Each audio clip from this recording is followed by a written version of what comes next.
Hello and good morning, everyone. This is your boy Food Junkie coming at you from the house, from the bed, from you know what I'm saying, my bedroom. Just you saw the title was not my opinion on race relations. For the past couple of oh shit. Hello and good morning, everyone. Turn this down. Sorry about that. For the past couple of days, we've been having this conversation about race, colorism in the black community, who should say what, who should have an opinion on what, who should be part of a conversation about what, things of that nature.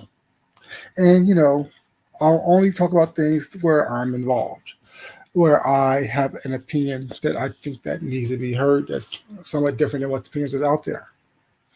Um, let's start where this conversation, where I heard this, because this conversation has been going on for a while now. So it's not a new conversation. It's not something that is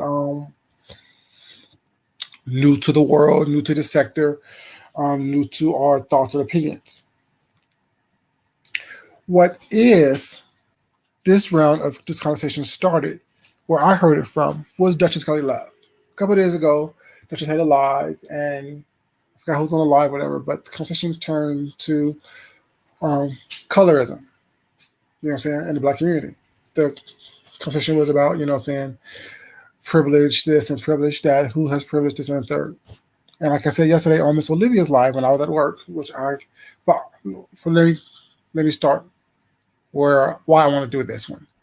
Yesterday I was on Miss Olivia's live, and no part of Miss Olivia's, but I felt that I, first of all, was misunderstood, which is okay, and there was shade being thrown. Like I said no part of Miss Olivia's, but it happened on her live, so therefore that's why I'm mentioning it. And my thing is, I don't do the shade. I don't do the smart ass comments. I don't do the little quips and things of that nature, whatever, you know what I'm saying? Because that's not what it's about. Because I don't know you well enough or people well enough for me to go back and forth with you. You're not important to me. Your life experiences doesn't dictate or denote or distract from my life experiences and my understanding. So personally, I really don't care about what you experience and how you experience it and why you feel the way you feel and why you are the way you are. I don't care, especially with people who seemingly want to be offended, who seemingly want to be misunderstood, who seemingly want to and act a certain way and use excuses as to why they act and believe a certain thing. I really don't care. There's certain conversations that I don't have with people. There's certain conversations that I don't talk about. There's certain people in mixed company, I should say. And race relations is one of them. Politics is another one. And religion is another one. Now, I say that to say this. It's not that I don't have those conversations and I don't engage in conversations like that with people who have differences of opinions of mine. What I don't do is walk myself into a situation where I know that people want to be offended. They want to be misunderstood. They want to misunderstand. They don't listen for clarification. They listen to respond. What's up, Lemon Drop? How you doing, baby? If that makes sense. A lot of people, especially here in this sector of YouTube, listen to be offended. They don't listen to understand. They don't listen for clarification. They listen to try to read, to roast, to pick apart what you say in order for them to have something on you. So therefore, a conversation with someone in this sector on those specific three subjects I just mentioned, race relations, politics, and religion, is always going to be some type of misunderstanding being had because that's what they want and that's what they look for. They don't look for the similarities in what is being said and how it's being said. They look for, you're saying, things to try to combat, to try to be offended, to try to be offensive and shady. And that's to me is a sign of immaturity. I don't care how mature you are, how articulate you are, how well spoken you are. I am one who picked up on shade in its slightest form. And that may be your character, that may be who you are, that may be how you act and respond and talk to people, and that may be how that you are used to. But with me, I'm going to call it out like I did yesterday, and I'm going to remove myself from the situation like I did yesterday. Not because I'm scared or running or anything like that, because I don't have the time to engage with people that first of all, I don't know. I don't know how you look. I don't recognize who you are. That's trying to shade and misconstrue what I'm saying. Now, the shade part that I mentioned yesterday is that if someone says, I'm at work, I took a break to come on here to clarify something that I feel was misunderstood, I'm not asking to take over the whole panel, but I am asking to have at least 5 minutes so I can talk and speak without being interrupted, because I am at work. I am on break. I understand a lot of people on here may not be working or work from home or do whatever you need to do to, you know what I'm saying, live the lifestyle that you want to live. But fortunately, I actually leave my home, punch into a clock, and go to work somewhere. And while I'm at work, I listen to YouTube. And if I have a conversation or have a comment or a conversation that I want to engage in, I do that. And if I'm so inclined to where I need to clarify something that is said, I do that. And what would need to be clarified over there in Miss Olivia's thing in this conversation, and this question was for Olivia, not for the panel, not for everyone in the chat to chime in, and not for that. It was for Olivia herself, because she made a comment that I kind of like, that's kind of strange. Let me see what she's actually saying. The question that she said was, it was about, what's her name? Sharon and Logan, Gigi. I got Gigi. Gigi said something like, 7 stars calls her a white bitch every moment that she can, and it would be rude and unfair and frowned upon if Gigi chose to call 7 stars a black bitch. Miss Olivia said that was her way of calling 7 stars a black bitch right then and there. So my question was, so are you saying that it's okay for a black person to use a racial slur towards a white person, and a white person can't use a slur in defending themselves? To me, that's a very obvious question, because what's good for the goose is good for the gander. If one person is using racial slurs and think that it's okay, why wouldn't it be okay for the opposite or the other person to use the same racial slurs to defend themselves against a racial slur? That was my question. What's up, Anton? How you doing? That's my question. And in saying that, Olivia answered the question, which I appreciate her answer. I can always engage in a conversation with Olivia, because she understands where I'm coming from and I understand where she's coming from. And she said what she said. Understandable. But my point is, using racial slurs in an argument or in anger, all that does is allow other people to use racial slurs against you. And then if you engage in that type of argument, you can't be offended by what they say if you are offending them as well. That's one reason why I try not to. And I said, although I don't like the N-word, that word does slip out my mouth every once in a while when I am trying to degrade, belittle, and demean someone. Sorry, you guys. Hello. Girl, I don't know you. Stop it. Anyways, that word does slip out my mouth when I am trying to demean, degrade, and belittle someone. I'm not going to lie. Because I see that word as a word that does that. So regardless of how people try to switch it up and say, well, we took it back and it gives us power. No, it doesn't give you power. Because if you get offended, if someone of a non-black appearance use that word against you, you will get upset. You will be mad. You will be pissed off. You will try to fuss, fight, and cuss them out. And oh my God, they're racist. Oh my God, they're prejudiced. Oh my God, they're XYZ. If that word really gives you power, it wouldn't matter who uses that word. You will still have the same power within that word. But if a white person, an Asian person, a Middle Eastern person, a Hispanic person calls you that N word and you get offended by it, where is your power at that point? On the few occasions when I use that word or have used that word, it was to say that you're acting ignorant, you're acting stupid, you're not being intelligent, you're not responding in a way that gives you some type of power. So miss me to anyone who says that we took that word back and made it powerful. It's not powerful if someone else of a different race uses that word and you get offended. What's up, Princess A, baby? How you doing? People like to mix things up, switch things around. Have a good day. Be great. Have fun. Don't be mean to people. Be nice. I love you.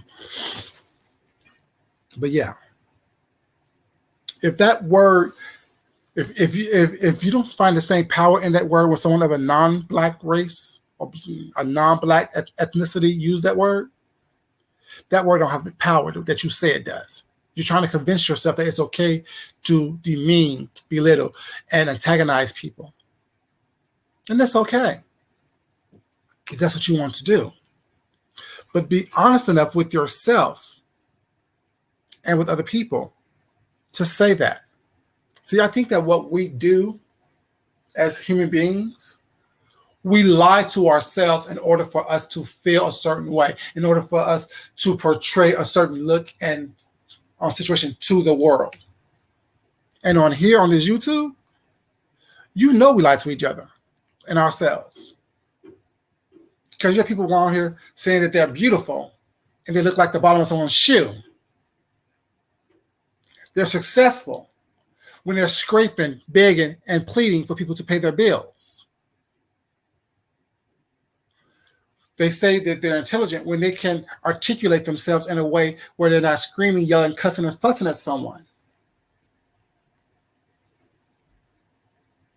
Now, in saying that, doesn't mean that you're saying someone who is intelligent, who can have an intelligent conversation, don't cuss, fuss, scream, and yell. Someone who is successful still aren't out there scraping and scrumming together pennies to pay bills or to live a certain lifestyle. Who someone is beautiful is, you know what I'm saying, what they say they are. There's no black and white. There's a billion different shades of gray in between the purest white and the purest black. See, I'm one who recognizes that. I'm one who understands that my opinion is just that, my opinion. It's not meant for everyone to think or feel or operate in the same vein in which I do. Back to Duchess Kelly Love. I think, Anton, if you're still here, you were part of that conversation on Duchess Kelly Love a couple of days ago. And I don't know if you saw it or not, but I wrote in the chat, I understand my privilege of being light-skinned, tall, and attractive. And I think Steve Austin laughed at it. Gave some laughing emojis at it. And I said the same thing yesterday in Olivia's chat. I understand my privilege in being light-skinned, attractive, tall, and a man. Now, I'm not saying that everyone who fits in the category have the same privilege or experienced the same privilege that I've experienced. See, not every black person have been accosted by the police. Not every black person have had a negative experience in a certain environment. Now, in saying that, I'm not negating that it happens. It happened. All I'm saying is that it never happened to me. You Yes, I've been stopped by the police for movie violations. I've been detained by the police before. When I was detained, it's because I did something that was unlawful. But when I went to court, charges was dismissed. When I was stopped for a movie violation, I asked a question. Can you tell me why I was stopped? And they did. Now, do I know it was because I'm lighter skinned, fair skinned, attractive in the eyes of many? Because in some people's eyes, I'm not attractive. Because someone said yesterday, well, light skin is not in. For who? For you? Because it is for me. It's always been in for me. My husband is a beautiful, dark-skinned Jamaican. Beautiful. When we was on our vacation he took a little selfie of himself. I'm like, damn, baby, let me post this one online so people see how 50 is supposed to look and how beautiful you are. He's like, no, don't post it. It was just him in front of a window with the light glowing and his skin popping, his dark melanin popping. Me understanding my privilege as being a light-skinned black person, black man in this world, does not negate the fact that I also understand the privilege that my husband has, being a beautiful, dark-skinned individual. And I think that people, when they hear the word privilege, they think that I'm saying that I'm walking around and people throwing flower petals at my feet, like I'm part of Coming to America 2 or 3. They think that I'm saying that every day I walk around, there's behind me. There's trumpets playing, birds are singing, rainbows and things of that nature. Like I don't experience or haven't experienced something that I could see or look at as racially motivated. See, unfortunately, I don't like looking at the negative of everything. I don't walk around seeing the glass half empty, opposed to seeing the glass half full. I don't walk around with this, oh, woe is me attitude, because I understand energy. The energy that you project is the energy that you attract.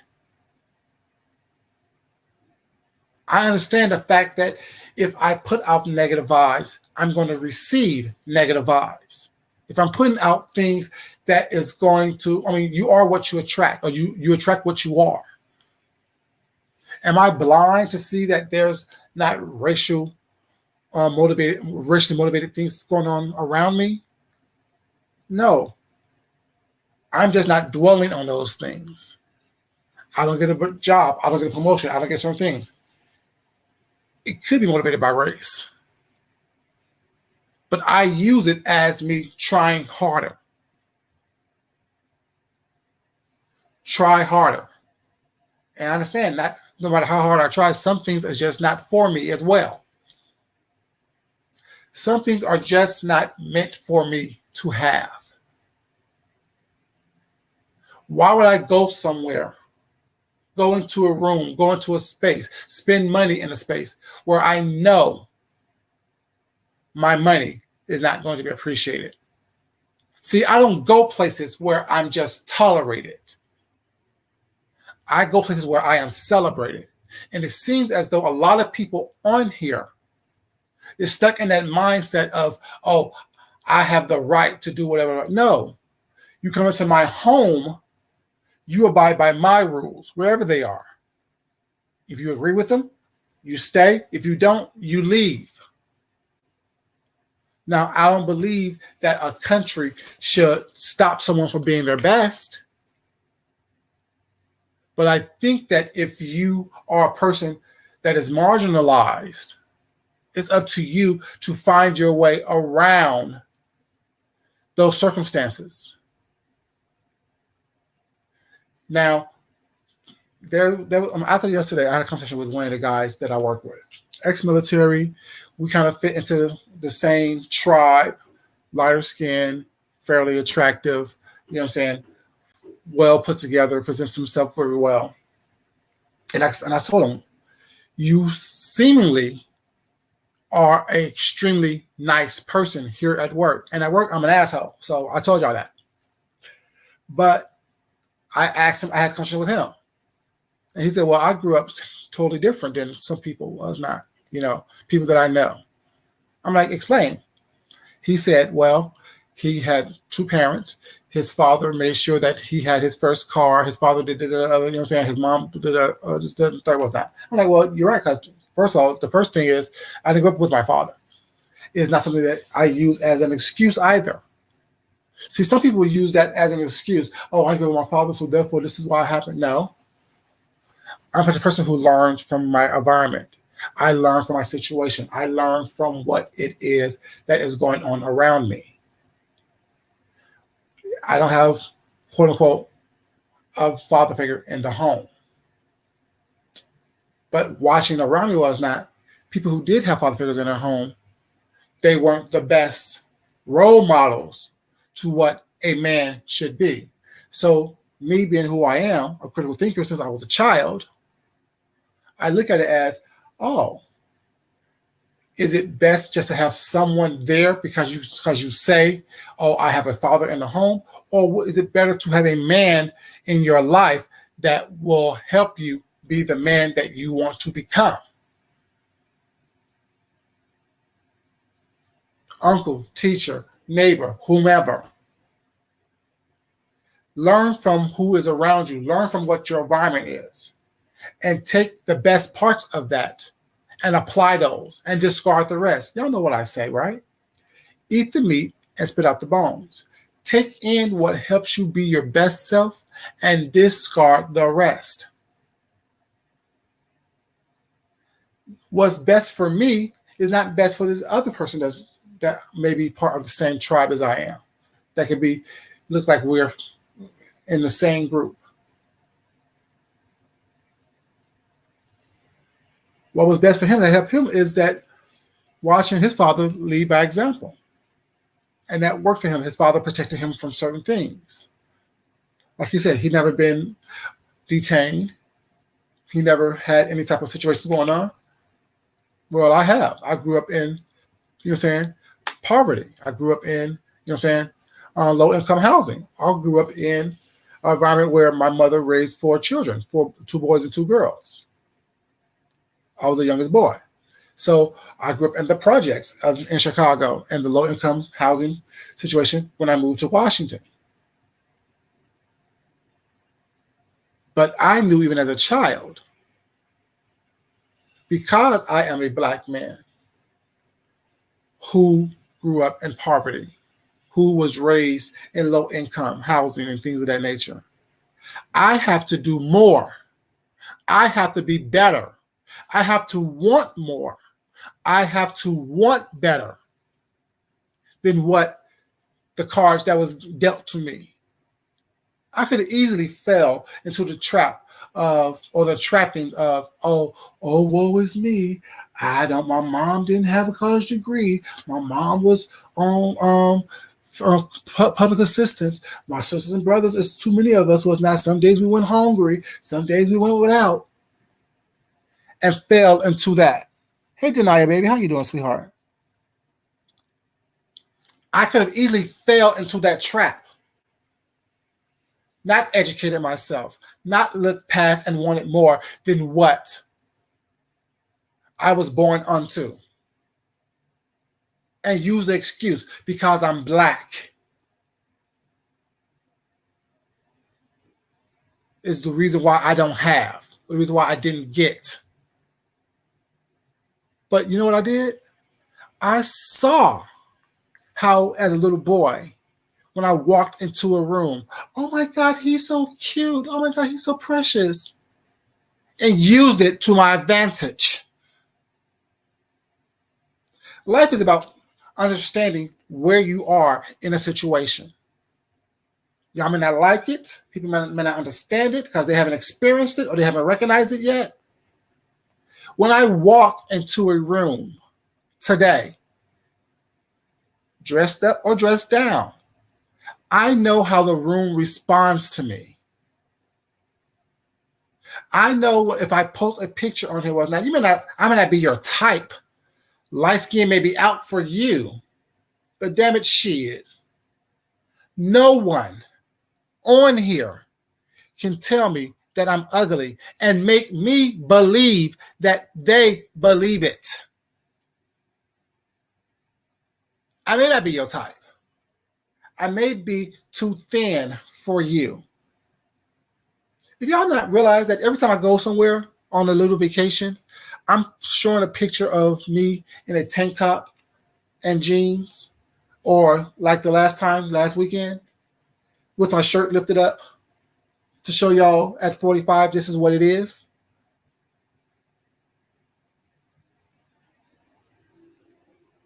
So for everyone who's saying, oh, well, you lost so much weight, I can't believe, are you okay? Baby, I'm fine. I've always been thin. I say I'm slim thick because I'm thick in the right places, slim in the right places.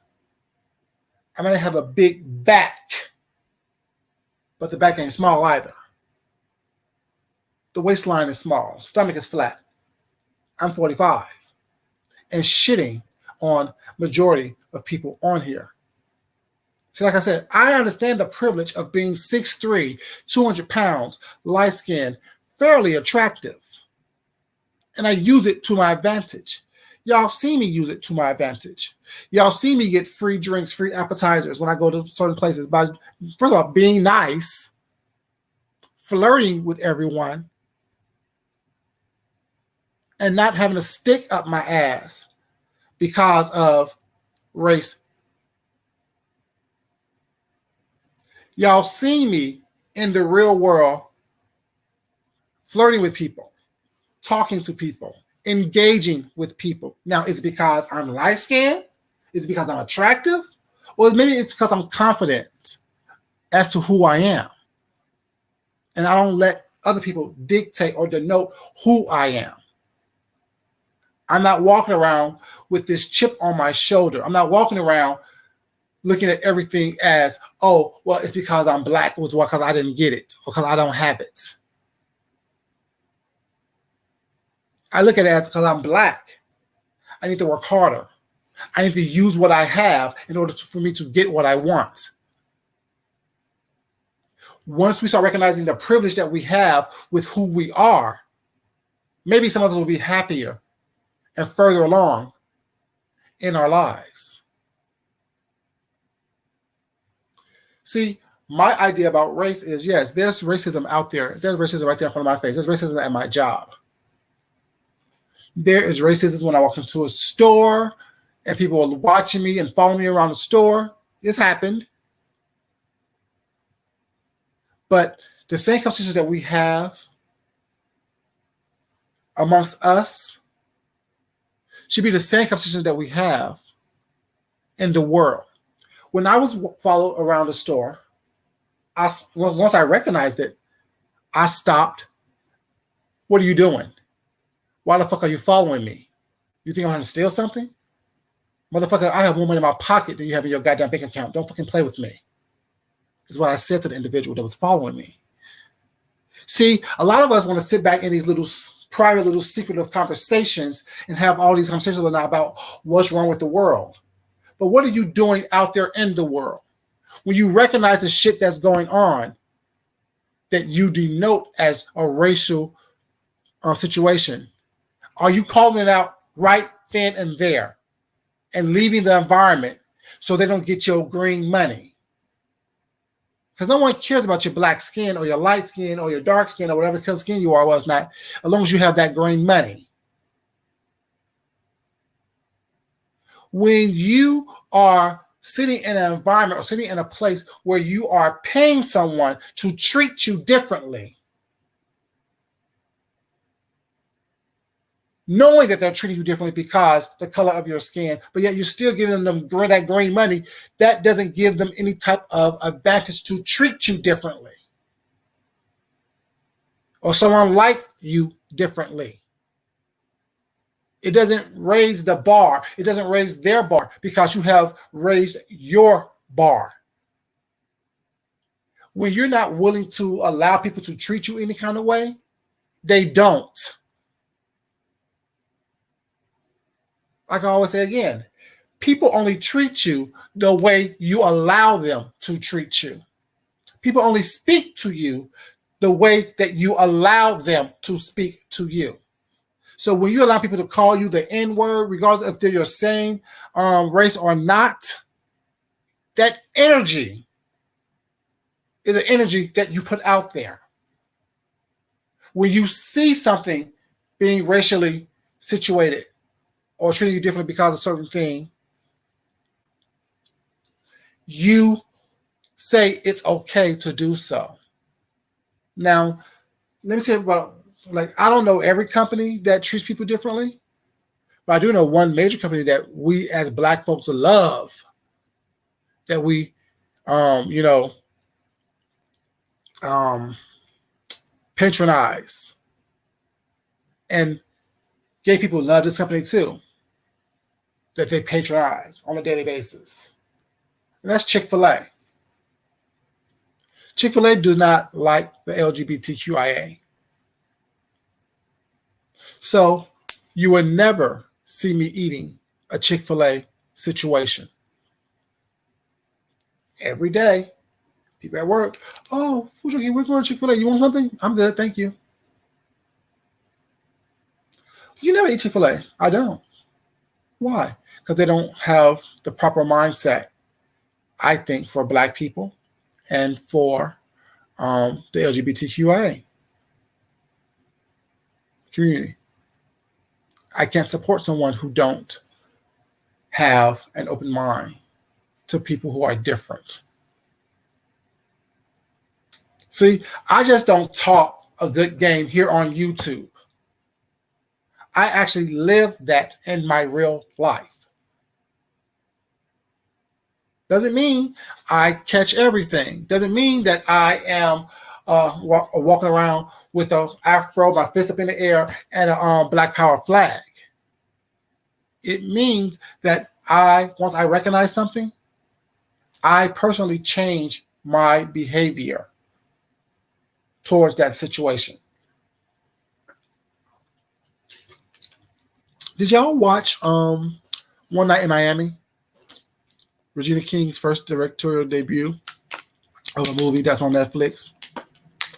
Let me give y'all a little bit of information about that movie. First of all, great movie for one. If you haven't seen it, please go watch it.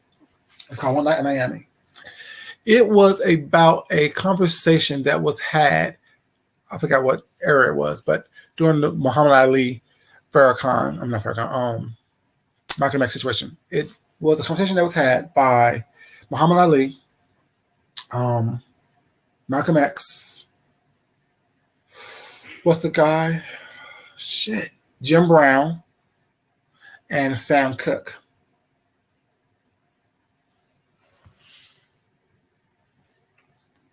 It was about that.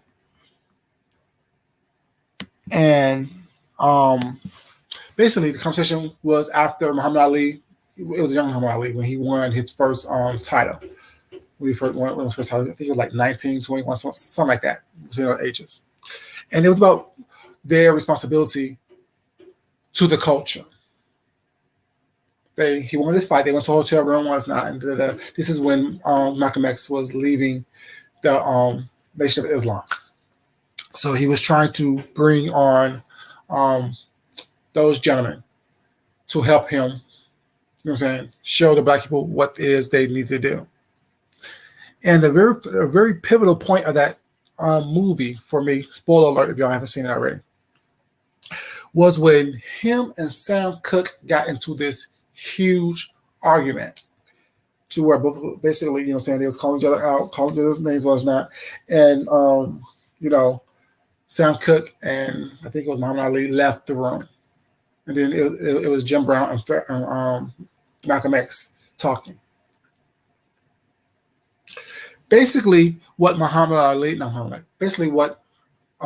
X was trying to tell Sam Cooke is that you're up here laughing and grinning in the face of these people that that don't like you, that know that is You know what I'm saying? Holding you back.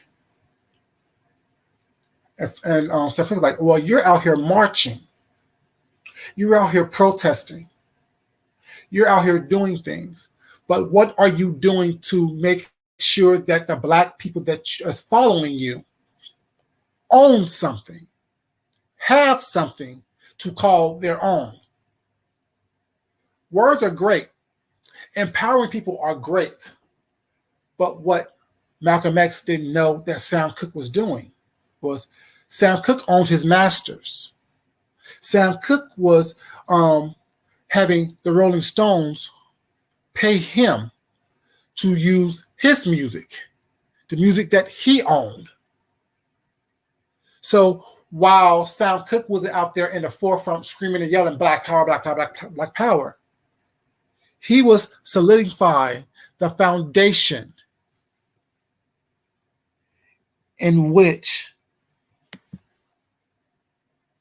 what his legacy is going to lead is going to financially empower his people to do more, to be more, have ownership in something.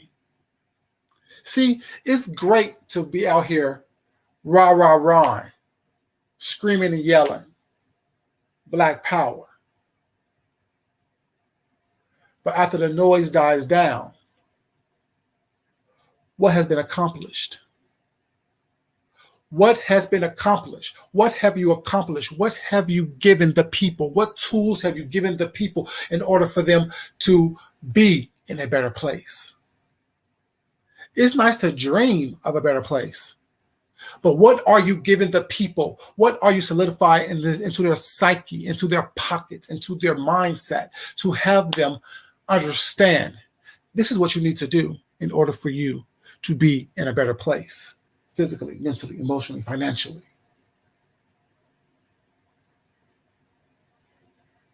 So Sam Cooke recognized what was going on,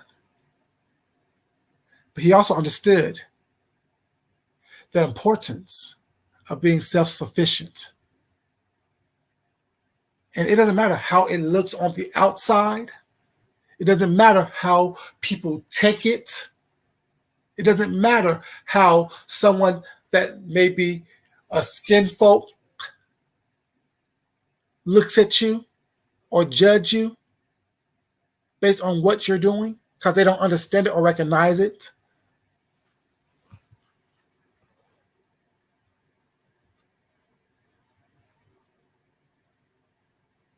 Exactly, Denia.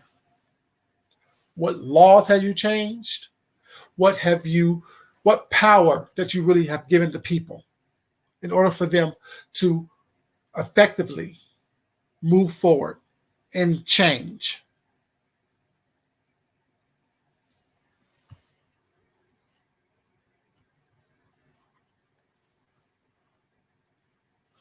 Oh, let me put this right here, put that right there. Exactly. Don't give them fish, teach them how to fish. You know what I'm saying? Give a man a fish, he'll eat for a day. Teach a man to fish, he'll eat for a lifetime. What are you giving people was not? So having all these conversations about, oh, well, a white person should be part of a Black person's conversation was not. How do you effectively think that things are going to change if you're having a conversation in a vacuum, in a bubble? How do you think that things are going to change when you are just looking at something for what it is and not what it could be? Not everyone is going to think like you. I understand. That's why I tell you all the time, I'm different. Not everyone thinks like me. Not everyone moves like me. Not everyone believes like me. Not everyone has my experiences. Not everyone would take, even if we had the exact same experiences, what have you taken from that experience to help you be better tomorrow? What have you taken from that experience? Taken, you know what I mean? From that experience that help you grow, help you be a better person. What have you done? What have you gotten from that? Have you gotten a lesson from it? be it a good, bad, or indifferent experience. What have you done? Welcome, Viber. How you doing, baby? What have you done? Or have you sat there wallowing in the despair in which you have experienced? Have you picked yourself up by your bootstraps and, you know what I'm saying, move forward? Have you even got boots? Sometimes you got to pick yourself up by the heels of your feet and walk in order until you get some damn boots, so you can pick yourself up by the bootstraps.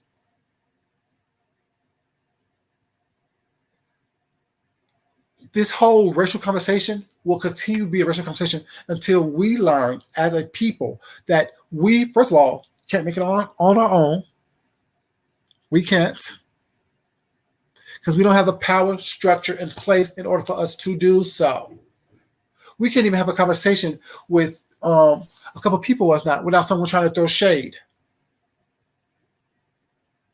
We can't have a conversation, an intelligent conversation, without someone getting offended by what someone else said because it's different than what they want to hear. We can't have a conversation amongst each other without, you know, saying people respecting someone else's opinion.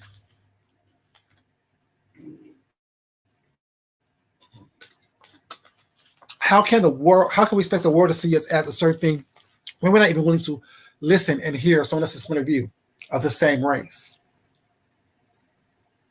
Like I said, that N word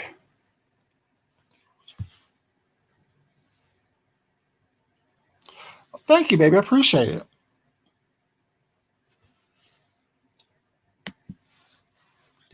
It says, Fuji made excellent points in that chat yesterday, but people were so busy being loud and wrong that they didn't listen.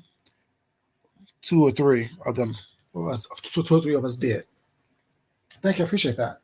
And like I said, you know what I'm saying? It first starts, I think, personally, by recognizing your privilege.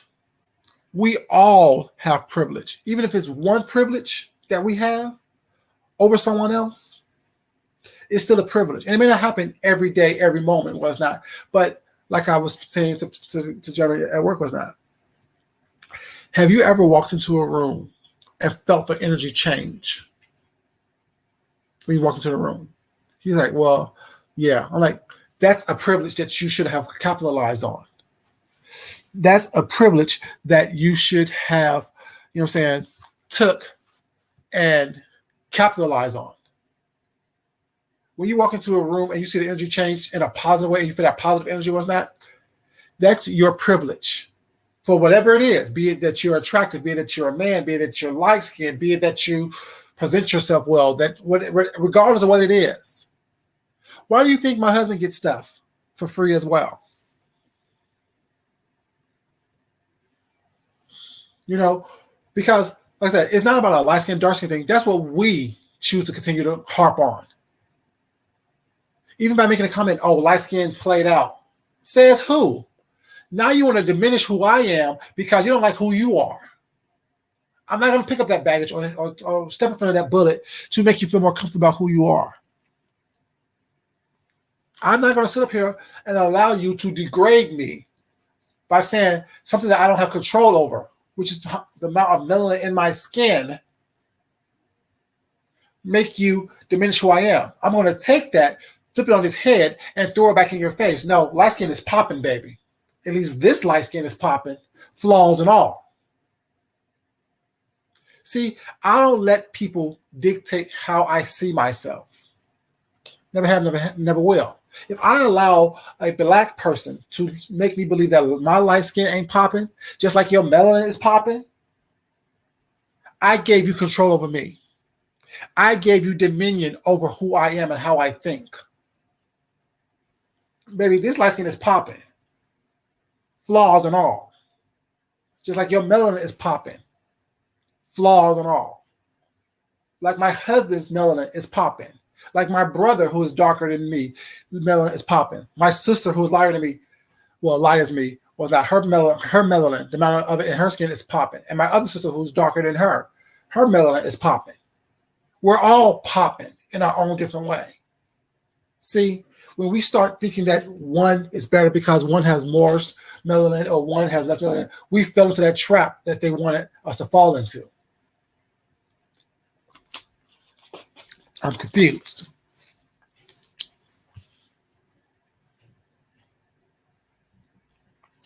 Exactly. It's not even about color most times. It's about how you present yourself. If you are, stereotypes are there for a reason. It really is. The stereotype that, no offense to anybody who's white, that white people smell like bologna or dogs. It's a stereotype. Do they have a different scent to their body? Yes, they do. Now, what that scent is, I don't know. But it is a different scent. Just like the whole thing of Black people need to stop dressing a certain way because it portrays a thug type image. That's true as well. That stereotype is true. Having your ass hanging out of your pants, looking unkept, is a stereotype because that's a lot of people was looking like and dressing like. You don't have to like it. It is what it is. I don't know who said it on the night. Somebody said that yesterday.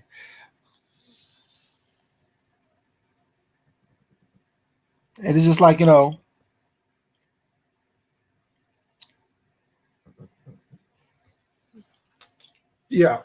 I mean, usually, and then people wanted, people on these panels and things like that, they don't listen to understand, to comprehend, to get more information to help them come up with an opinion. They listen to debate. They listen to argue. They listen to prove that you are wrong. They're not listening for understanding. They're not listening to think critically. They listen because they want to prove you wrong, because they don't like something that you said. James Caldwell had a post on his community page. It said, let me see if I can pull it up and read it, because I also shared it on my page, because I'm like, damn, that was deep. That was deep. Yeah, that's right here. Come on. This thing going so slow.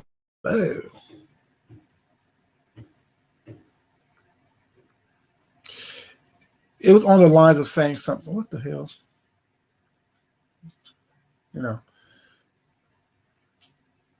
What was the internet? Why is the internet working?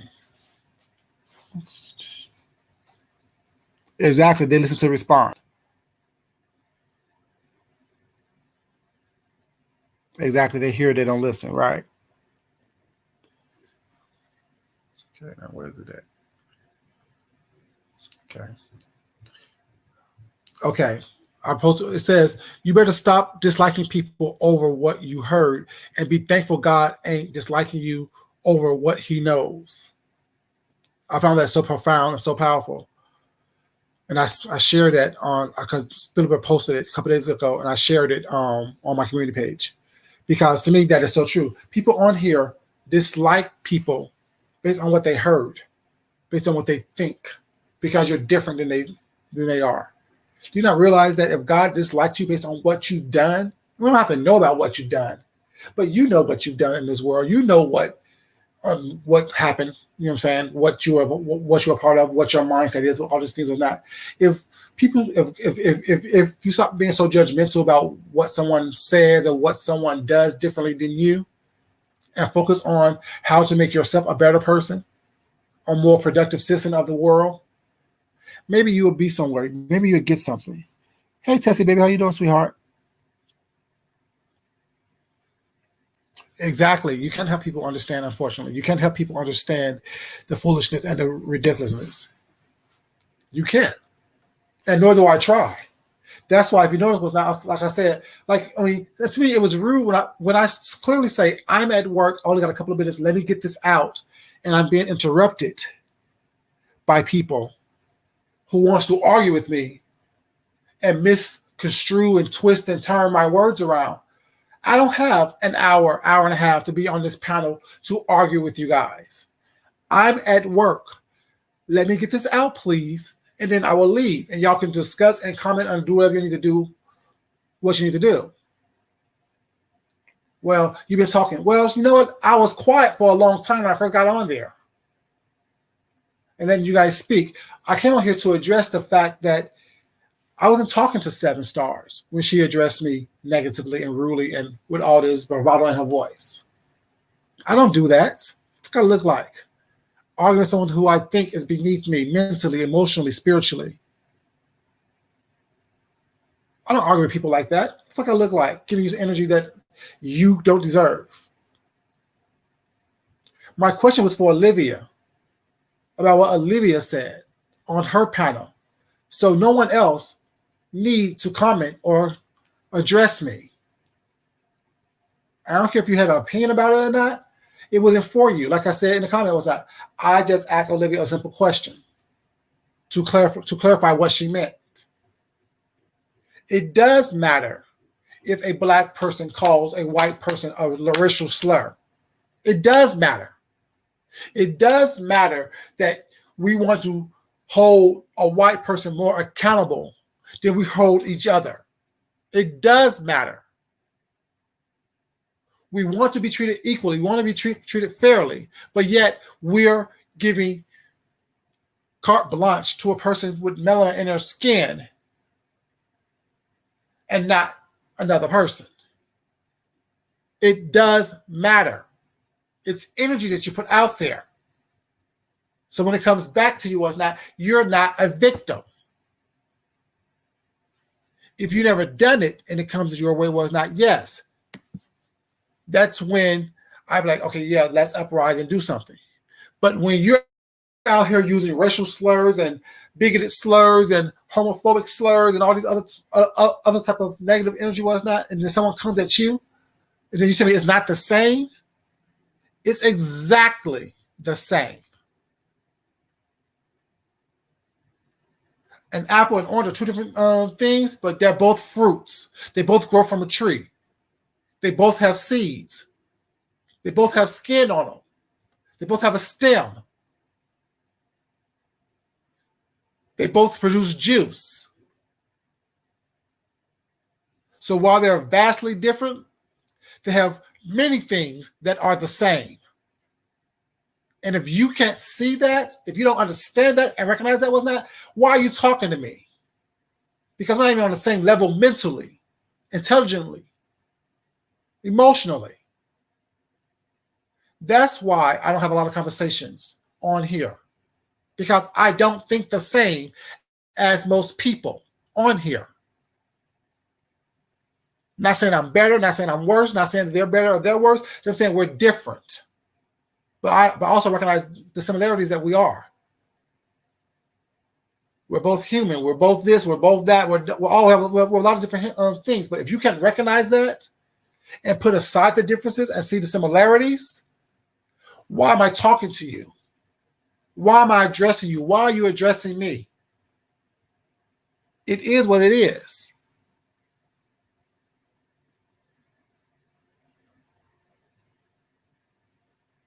Exactly.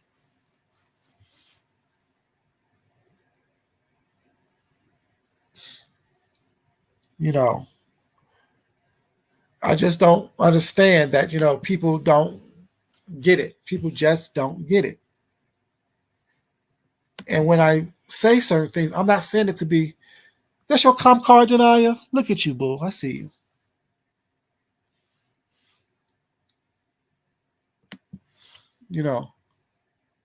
Right. Racism is wrong, period. And my thing is, I'm tired of us as black people thinking that, saying, we're not special.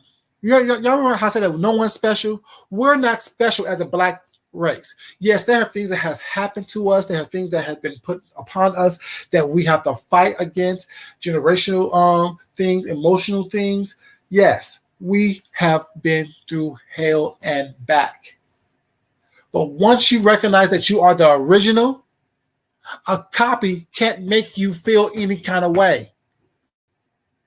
An original Rembrandt, original Picasso, original, Michelangelo, original Da Vinci.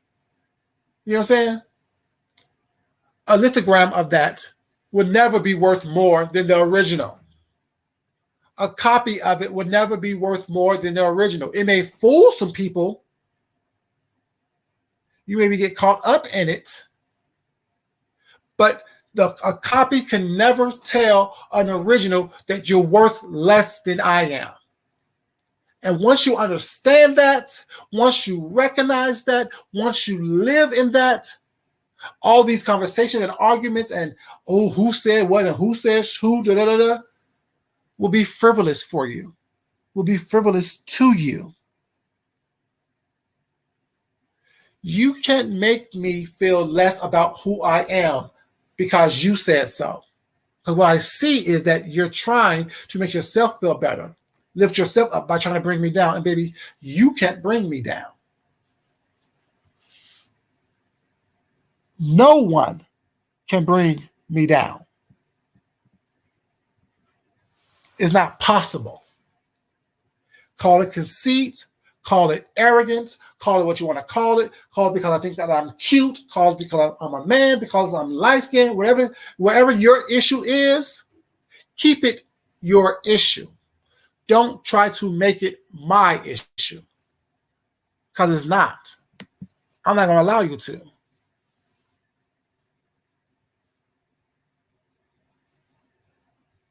You know what I'm saying?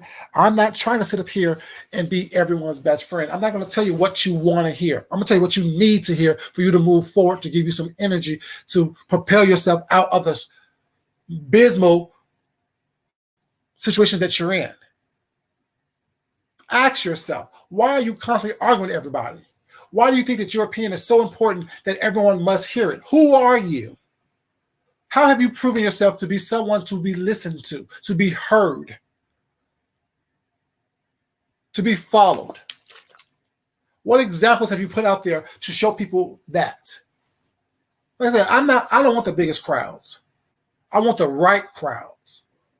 I want people who's trying to make a difference. I want people who's trying to listen, trying to hear, trying to motivate others to be their best selves,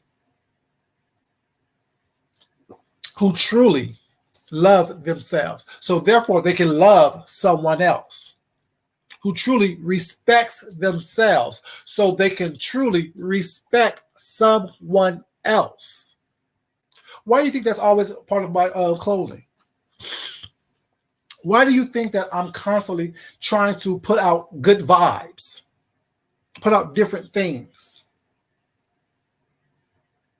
And people, oh, this is the beef section, this is what we do. No, that's what you do. That's not what we do. You choose to present yourself how you want to present yourself. You choose to act and interact the way you want to act and interact. And if you don't recognize that, you know what I'm saying, is messed up, it's crazy, it's uncalled for, then that's on you. If you don't recognize the reason why you are constantly arguing and battling people because you're constantly answering to people, constantly answering a call of ignorance, of despair, of destitute, of depression and deception, then we're not on the same level anyway. I'm not better, I'm not worse, I'm just not on your level. And you're definitely not on mine if you're going to allow every little thing that is said to ruffle your feathers. You're taking every little thing that is said by someone else that you don't know personally. Who does that but a weak-minded individual? Who does that but someone who is insecure in who they are, who is confused in who they are and what they have to offer the world? Who are you trying to convince by being loud and aggressive? Trying to convince me or yourself? Because I'm not buying it. My money's in my pocket. I'm not buying that nonsense. Because I know better. Makes no sense, y'all. And it just pissed me off. And things, it's always about race. Oh my God. And granted, like I said, I don't, please understand. I live in the South. I'm a black man. I understand it. I get it. People don't like the melanin in my skin. Now, what am I going to do about that? Am I going to cry? Am I going to sit back and just let them do whatever and let them dictate how I live my life? Or I'm going to go out into the world head held high, full of confidence, full of integrity, and do what I need to do to make sure that I ensure that I live the best life that I can live, that I was meant to live.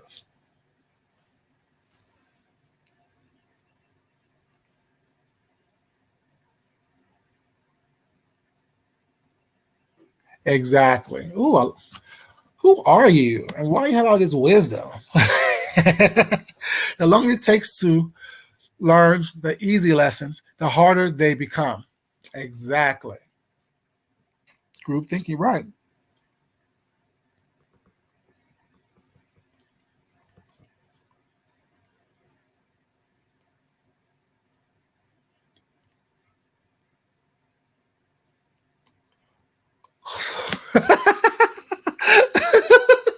They said that. See, like I said, I don't even care. That's what the thing is. Funny is, and then, like I said, this is no fault of Olivia's.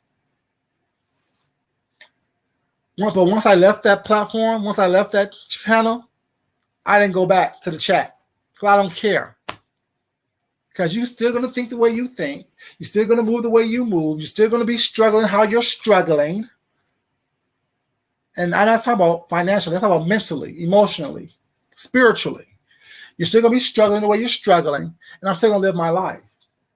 I'm still going to come home to someone who loves me, who cares for me, was not to a pretty decent home. I'm still going to be who I am. I'm still going to get what I get based on how I look. I'm still going to use it and play on it. Because shit, why shouldn't I? You know what I'm saying? You're mad because you can't do it. You haven't recognized how to do it as of yet for it to work for you. You haven't recognized how to use who you are to work for you, to work in your favor. And I use everything that I am to work in my favor. I'm not intelligent enough to have to be part of the conversation. Girl, if you don't sit your down somewhere, I know something. Actually, I'm too intelligent for the conversation. I'm too sane for the conversation.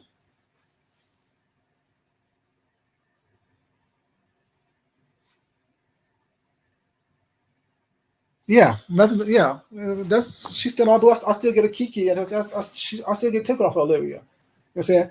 Like I said, like I said, then I have a conversation with Olivia because we had a conversation when she opened. It was just me, her. I think it was somebody else.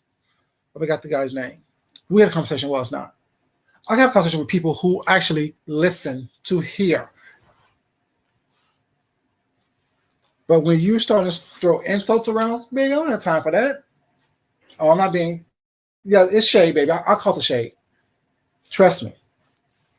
I catch the shade. I catch the shade when people write little shitty comments in my conversation. Was not. I don't respond to everybody. I don't have to respond to everybody because who are you? Who are you?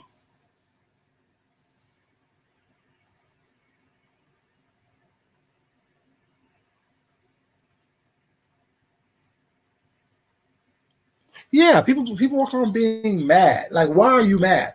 Why are you mad at me? What did I actually do and or say to evoke anger from you, for you to insult me? This is my truth. This is how I live my life. I'm not asking anyone to live their life the same way. What I'm saying is that there's more similarities in who we are and how we think than there are differences. Just like the example I gave you with the apple and the orange, while those are two different things, I named about 20 things that they have in common.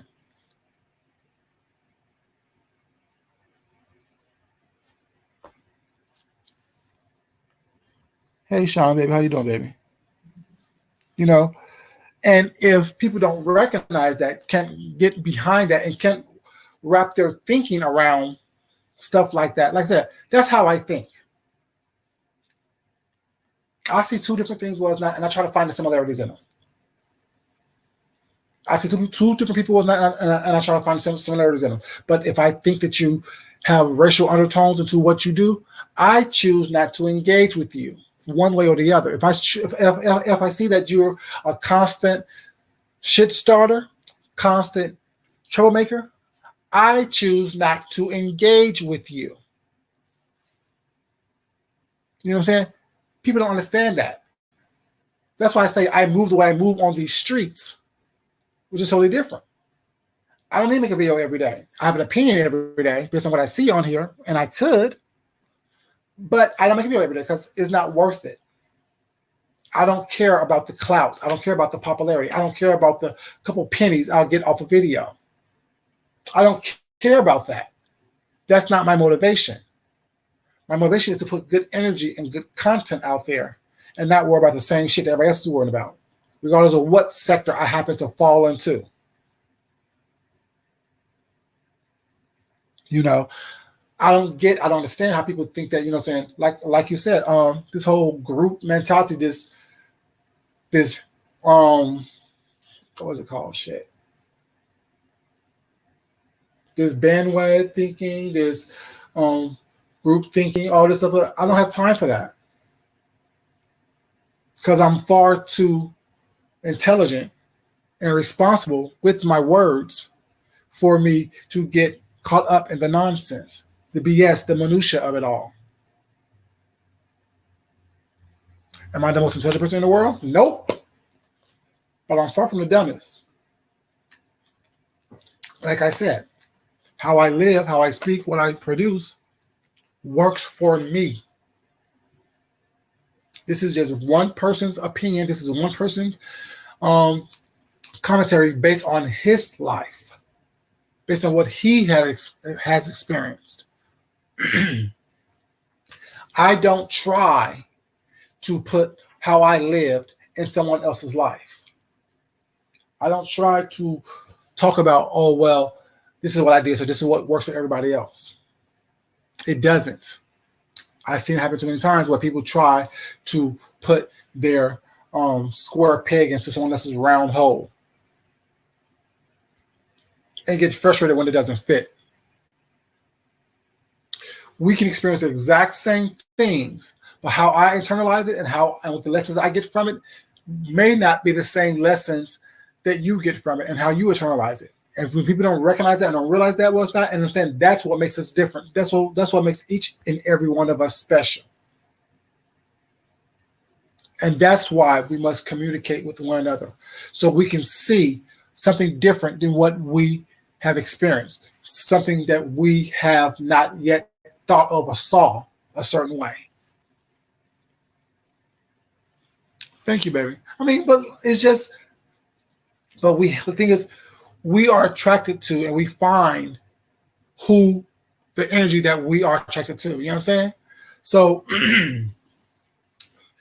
I'm not special, but I am special, if that makes sense. I'm not some anomaly out here. It's just that in this sector, people are so caught up in the bullshit and the minutia that they're not willing to think outside of themselves or think outside of their friend group or their mental friend group. They're not willing to be, you know what I'm saying, a outspoken voice unless it's part of a crowd. If the crowd is thinking the way they're thinking, they don't mind speaking on it.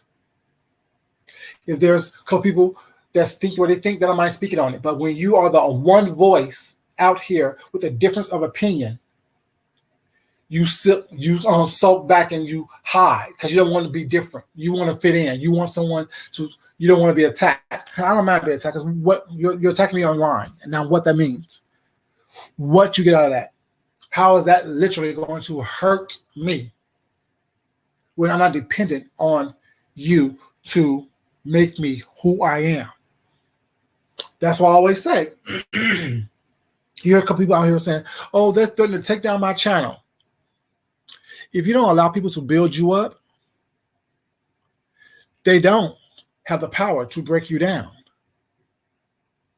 Verbally, monetarily, or anything like that. When you're truly self-sufficient, as possible. You don't give the people the power to break you down. You don't give them that power over you. You don't give them that oomph over you. And call it conceit, call it arrogance, call it whatever you want to call it. But I'm who I am because of who I am. Because this is what God made me to be. This is who God wanted me to be. A light-skinned, tall, fairly attractive Black man. And I stand in that privilege. I stand in who He made me to be. What's up, Ashton? How are you, baby? I stand in that. Head held high, looking someone dead in the eyes, and let you know this is who I am.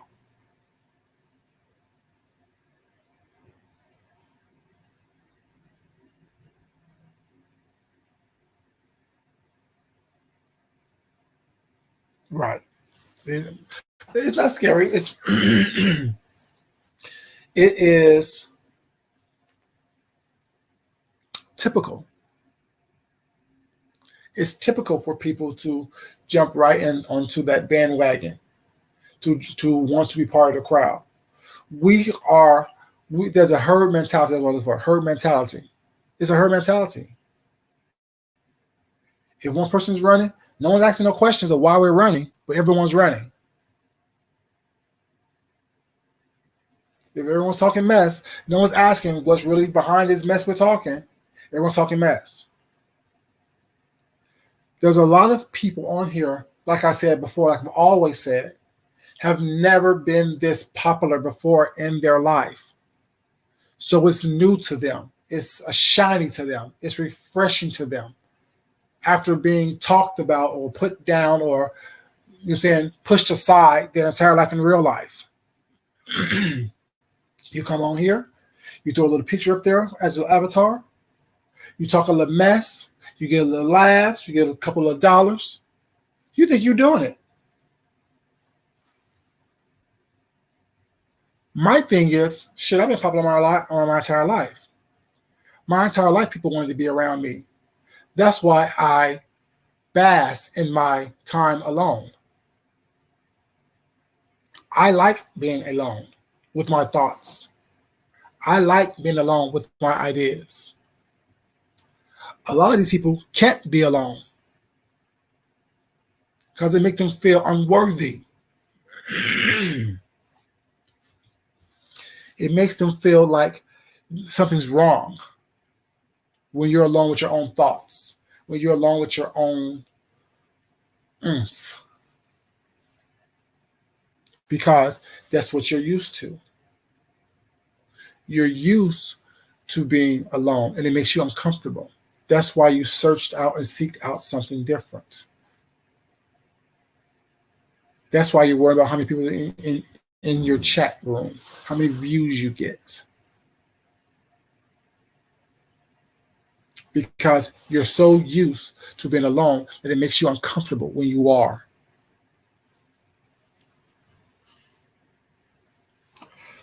Baby Sean, you better tell them. Shit, if I could, I would myself. I love the company of myself. I love being able to think and being able to rationalize things and being able to articulate things and watch it come to fruition.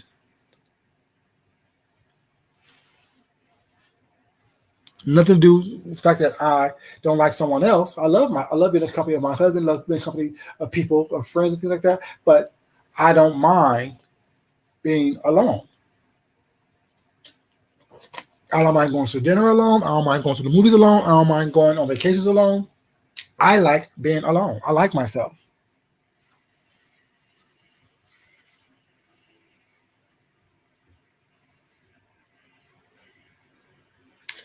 Yeah, this is true right here. But who's this scary for? Is this scary for you or is this scary for them? I look at it as, damn, that's scary that y'all think that way. It makes me think that, am I the only sane person on here? I know Deanna said that she's the only one with good sense on here. Well, you know, there's a couple of us on here with good sense. That makes sense, and that's why I gravitate towards Deanna. As much as she cusses people out, she don't do it until they fuck with her. If you don't do the shit on here that she talks about, there'll be no reason for her to talk about it. To me, that's rational. It's a cause and effect type of situation.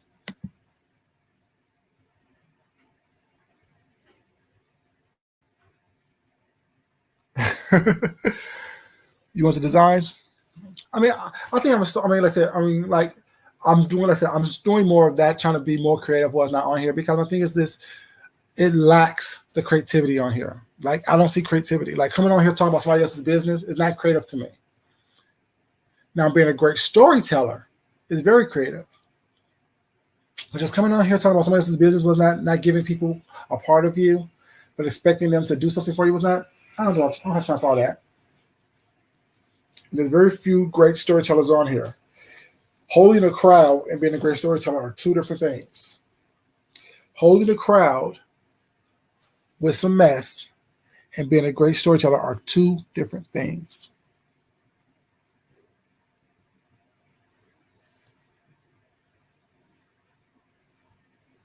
Oh, that's so true. If you don't like being alone, then you probably don't like yourself. You have a good day, Ashton, baby. Thank you so much for coming in.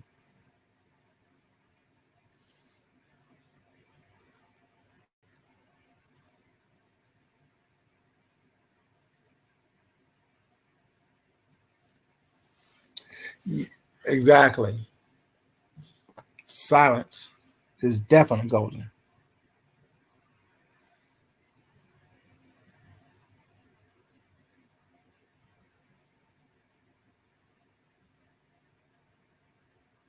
Exactly. Gives you the hey Tracy baby, how you doing, sweetheart? Tracy baby, they going crazy, baby. They want me to be crazy with them. I can't do it. Thank you for sharing, boo. Appreciate it. They want me to be crazy with them, baby. I can't do it, baby. I'm too sane for that. I can't sit up here and allow race to be my motivating force in how I live my life. Everything is about race. Everything is about, oh, you did this, you did that, or they did that, they did this, they did that to us. No, it happens, yes. But the measure of an individual is what you do in the interim. What do you do to pick yourself up? What do you do for that? Hey, Misha, baby, how you doing? Good afternoon to you. That's what dictates who you are, not the color of your skin. Okay, this happened. Now what? What are you going to do next? What are you going to do about it? Or are you going to sit there and sulk and wallow in that situation? How do you move forward? If you move forward. And the sad part about it is that we're blaming people outside of ourselves and the race for stuff that we're doing inside of the race. Like Deanna had a good point yesterday when she had her live about this situation. And this is not to offend anyone. This is not to, you know, make someone feel better or worse than what they do. But Deanna said, and I agree with her, if you shave a primate, monkey, gorilla, chimpanzee, whatever it is, who do they closely resemble? So why would you get offended when someone says that you look like a monkey, or someone said that someone in our family looked like a monkey, and the person that said it is white? See, we took on the attributes of what they said or what people have said in order to break us down, and we didn't try. Hey, Vashti, baby, how you doing? And we gotta go. Okay, thank you so much for being here. Appreciate it, baby. Thank you. Thank you. You know, we took on the attributes of what they say or what other people have said to try to bring us down, but yet when we see something right in front of our face, we don't believe it. So we believe what someone told us opposed to what we actually see. I don't understand it. I don't get it. Then you get mad at someone who tells you Stop listening to what they say, but look at what's in front of you. Then that person becomes unintelligent. That person becomes, oh, you're placating the da. No. Shave a primate and put the primate against a picture of an old white man. And put a picture of an old black man. Which one do they closely resemble? Is what it is. Like, I don't understand it. Hey, Bless, baby, how you doing, sweetheart? You in the bushes, baby, watching? It's just, I'm like, I don't get it. I don't understand it. Making make sense.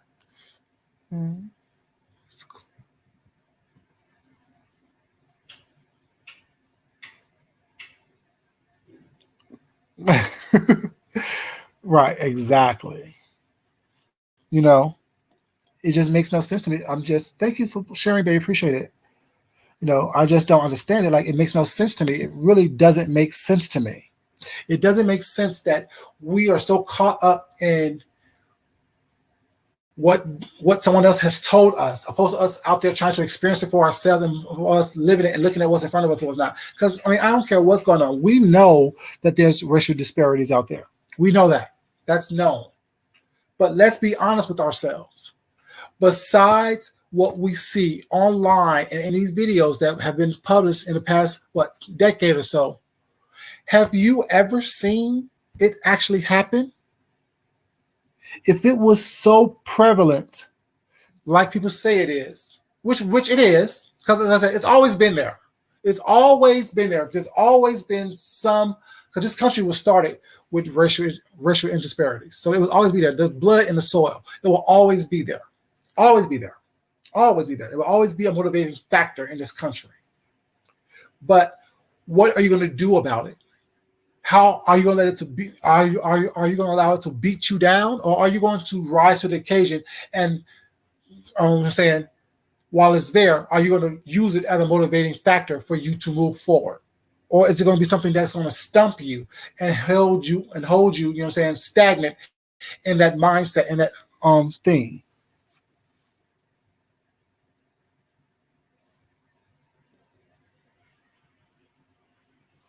Exactly. Right, Tracy. We'll put that up here right quick so that maybe people can see that. And that's not me saying that, white people aren't racist or white people are bad. No, but I'm saying, when we're only 13% of the population, we only have so much power. But with the power that we have, what are we doing with it? Or are we sitting here having the conversation within each other, or within one another, and not being able to open up this conversation for everyone, so everyone can have an understanding about what it is?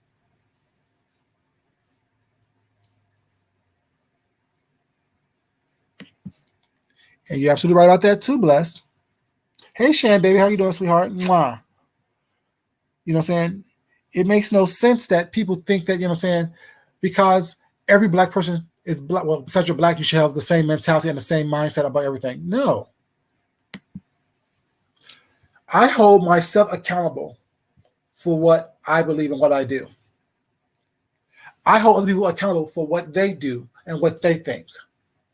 I don't take their opinions and thoughts and put it on to me. I can be friends. Like I told you guys, I had a friend that was a skinhead,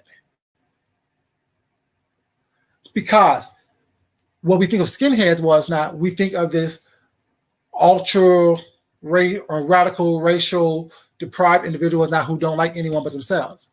Now that's what skinheads has become. But the original skinhead, I actually sat down with him and talked with him. Well, he wasn't the original, but he followed the original practices and principles of what skinhead started as, not the racial Hitler Nazi type of situation of the skinhead, but what it originally was. And I understand that. I understand that, someone can want racial purity.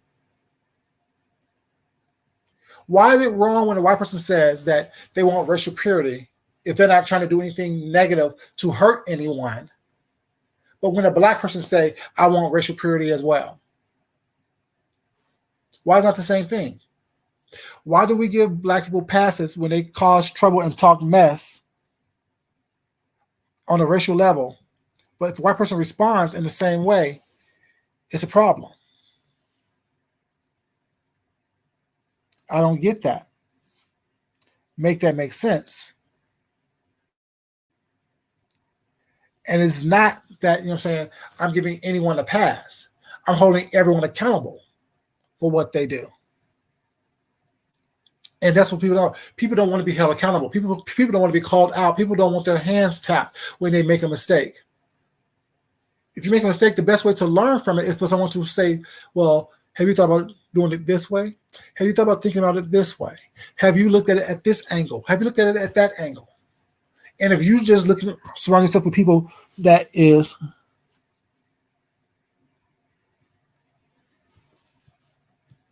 Shan, girl, you don't speak into the choir, baby. Exactly. But you know the whole thing that we used to say, if they can use your comb, don't bring them home. Now, granted, I'm not personally attracted to, someone of a different race, while I can always acknowledge that someone is attractive of a different race. It may not be for me, but I'm not going to say, oh, well, no, she's not attractive, because I think Jennifer Aniston is beautiful. I think, who was a white man, I think is attractive. Well, he's not white, but Jason Momoa is attractive to me. You know what I'm saying? Like, but he's not black, but, it is what it is. And y'all may hate me, I don't think Idris Elba is attractive. I don't. I never thought Denzel Washington was attractive. Although those are the two standards of what attractive black men are. I never thought they were attractive to me. My husband thinks Idris Elba is attractive. I just don't.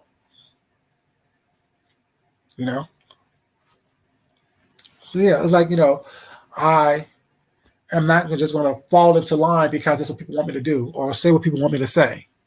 It's not going to happen. I'm going to say what I feel. I'm going to say what I want.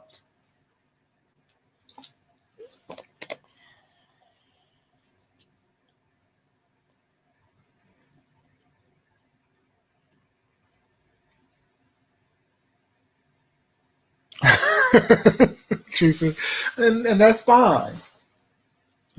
I just don't think he's as attractive as everybody say he is. I think that he's overhyped. I really do.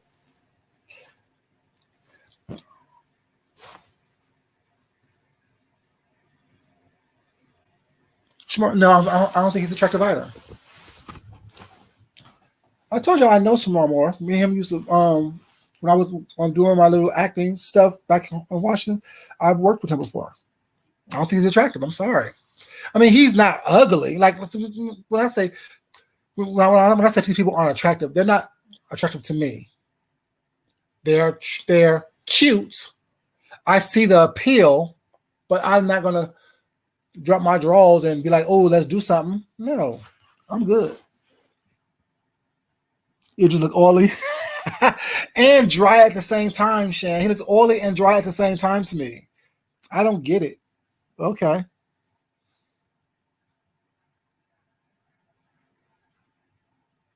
Exactly, Shannon. Right. I mean, like I said, I mean, I'm not so blind and so caught up in who I am that, I thought I heard about what comments about, baby. I'm good. I thought I heard about what comments about. I'm good. I'm trying to go to sleep and you put your dick in my mouth. I'm good. Don't do that. Don't do that. Don't do that. That's where you get your ass beat. But yeah, it's just funny to me how, some people get caught up in these racial situations and these racial mindsets to where it's almost like a hindrance. Because like you can't move forward. Like I said, you can have these conversations. You can have these conversations amongst us, but yet would you be as comfortable having the same conversations in the middle of a crowd where it's a mixed, diverse situation?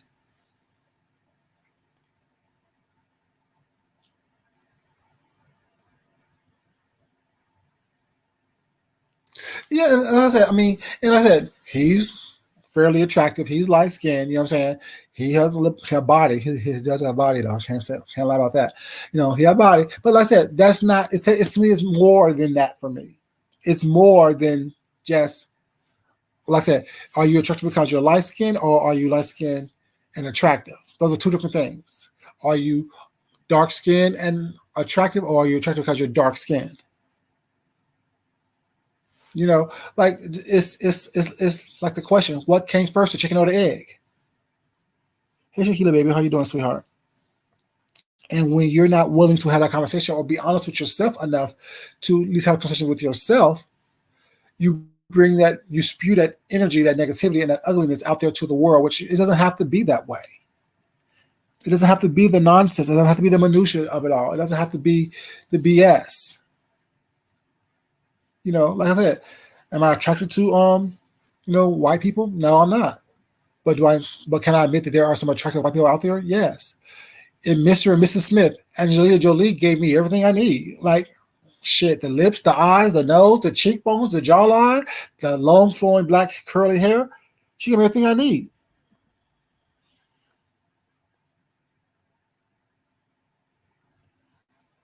Yeah, his body's crazy, ridiculous. Good job, Phaedra Parks. So they're dating, right? At least they were rumored to be dating.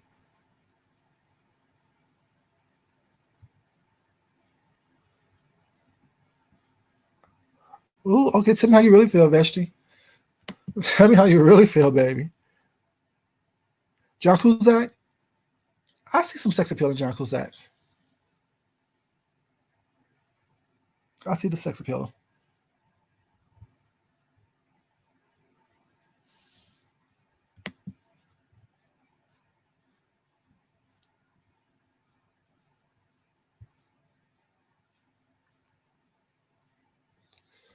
You're absolutely right about that. They're not ready for it. They want to have the conversations behind closed doors within their same friend group or peer group, and not try to broaden their horizons, broaden their mindsets, broaden their conversations. It's easy to have a conversation with people who think like you. It's easy to be, yeah, she is. It's easy to have a conversation with people who think like you, who people that have the same mindset as you have. It's hard to have a conversation with people who are different from you, who don't have your same experience, because it forces you to think outside the box. It forces you to look outside the box. It forces you to do more. It forces you to be more. It forces you to actually critically think and critically understand and critically listen if you're really going to have a true conversation.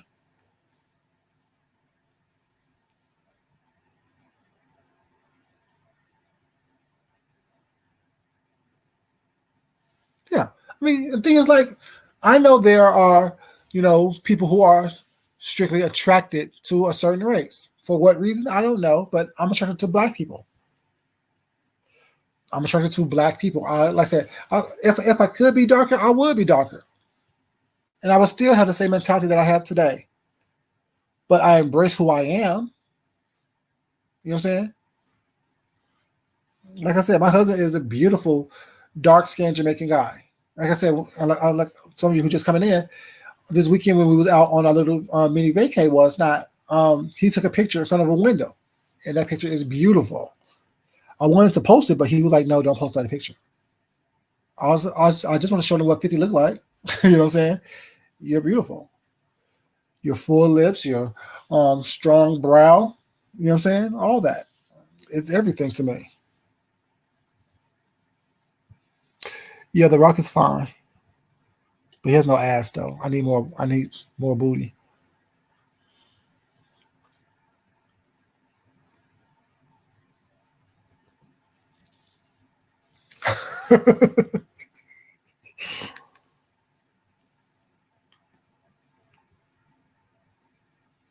Yeah, and that's what they did. That's what it came for yesterday. Was not. He probably is cool, Vashti. You know, and that's what I was craving from was not because yesterday when I was on Olivia's panel was not. You know, what I'm saying I was at work, so I only had a couple of minutes to get my point across. But it's like people want to attack. She didn't. You know, what I'm saying of course, nothing to do with her, but she didn't. But it's like I understand, like, just because you can articulate yourself well, don't mean that you're intelligent. Just because you can articulate yourself in a certain tone, a certain manner, doesn't mean that what you're saying is factual or right. We get caught up in the nonsense. We get caught up in the minutia. We get caught up in that, and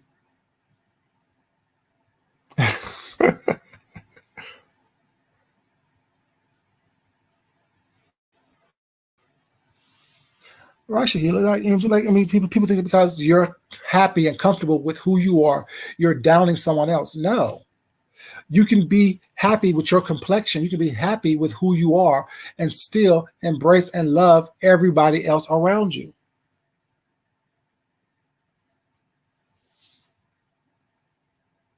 You know,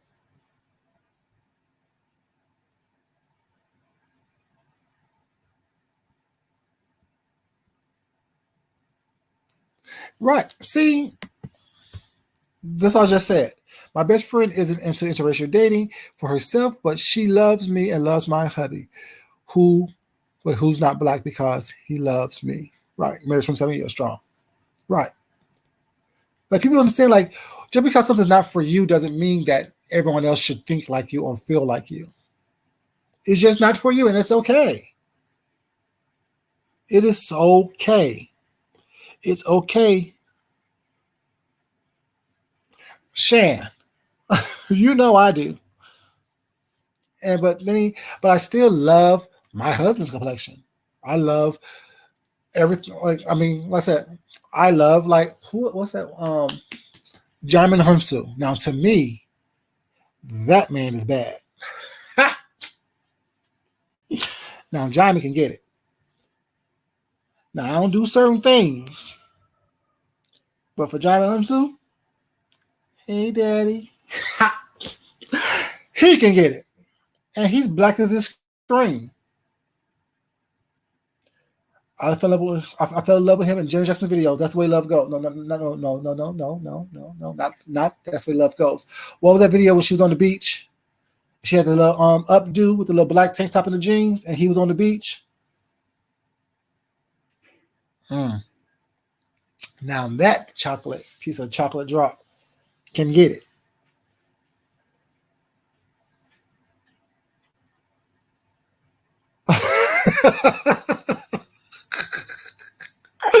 Teresa, you so silly. Every time you talk like this, that makes me laugh.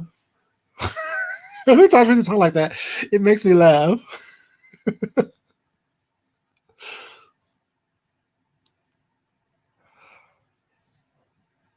The younger Lance Gross. Yes. The younger Lance Gross. I think now he's, yeah, I don't know. Something about him doesn't hit the same.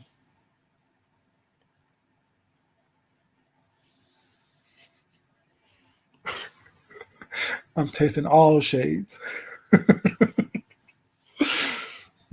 31 flavors, baby. They don't call that for a reason.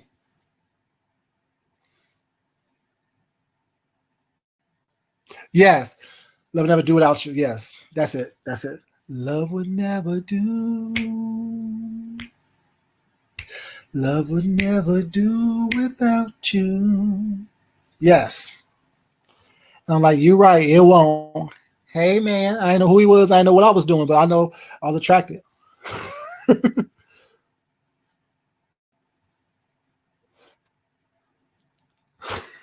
Leave man out.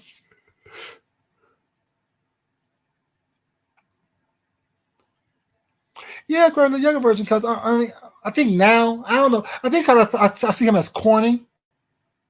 I see him as corny now. It was cute when he was younger. You know what I'm saying? Being a little corny, being a little, you know what I'm saying? Not cool, I think. But now I see him as older and I still see him as corny. I'm like, yeah, I'd rather not. Because I don't have time to train people and teach people how to act.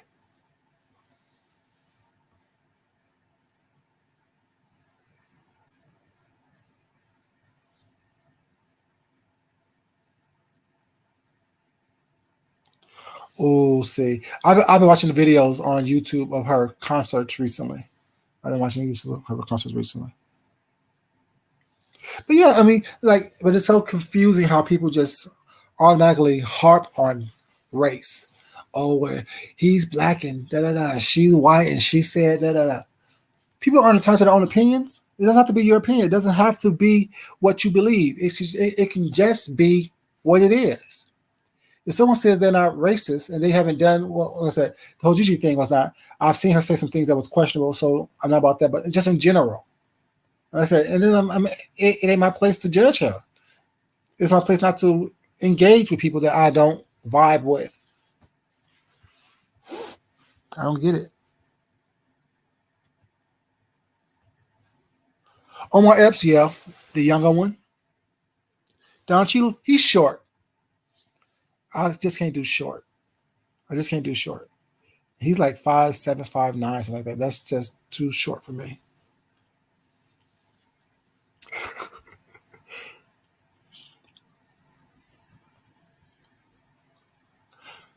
I got you, Teresa. Yeah, I mean, it's like y'all act like people can't have a difference of opinion. Like no one on here owns the proprietary um, code for this sector. So what do you mean this is a black sector? What do you mean that people shouldn't be over here? People can go wherever they want to go. I'm not a stripper, but I go over to the stripper sector every once in a while. You know what I'm saying? I'm not a Chinese mukbanger, but I go over to there every once in a while. See, we need to be very careful about how we categorize certain things, because it becomes hypocritical when we say that certain people shouldn't be over here, but we want to go wherever we want to go. His teeth is too big. He has so much. He has so many teeth in his mouth. His body's hot, but he has so many teeth in his mouth. For me, it's like you suck the skin off my dick. I don't like that. Put your teeth back in your mouth.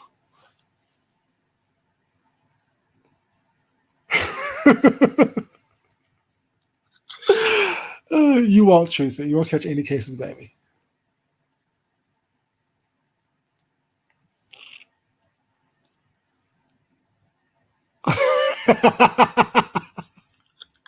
Master, you so silly. All I want to know is where does Eddie Murphy go for his cosmetics? Because I'm jealous. He is aging like fine wine. He looks great. Yeah, he did look. Although he looked good in Coming to America too, the movie sucked. I thought it was so stupid. Me and my husband were like, ugh, are we gonna watch this to the end? Are we gonna watch this to the end? It was horrible. It was horrible.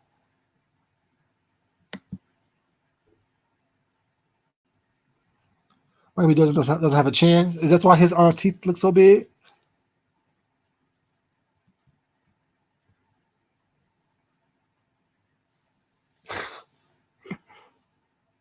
Oh. Hmm.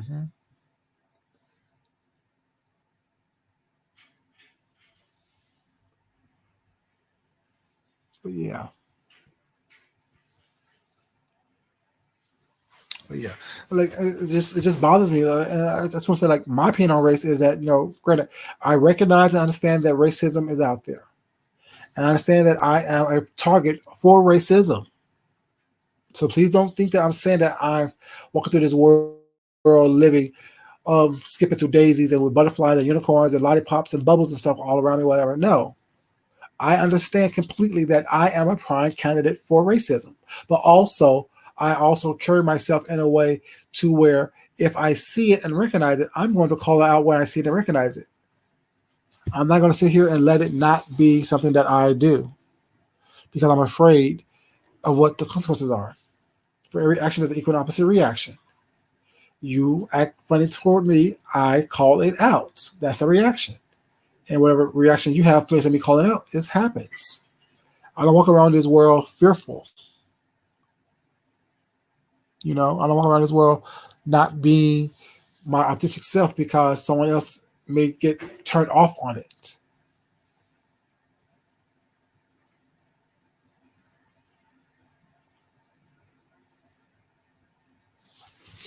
Let me put this up here real quick. The most ridiculous thing I've heard is why does white people have anything to say when black people are talking about? because they have an opinion. It may not be the opinion you want to hear. They might not say it how you want them to say it. Well, it's not, but it's an opinion. Just like we have an opinion on white people. See, it's always this double standard to me that does it for me. It's always a double standard. We want people to walk around on eggshells with us, but yet we don't do the same thing for them, which I think is kind of funny and ridiculous at the same time. You know, but who am I? I'm just one individual with one opinion. You know.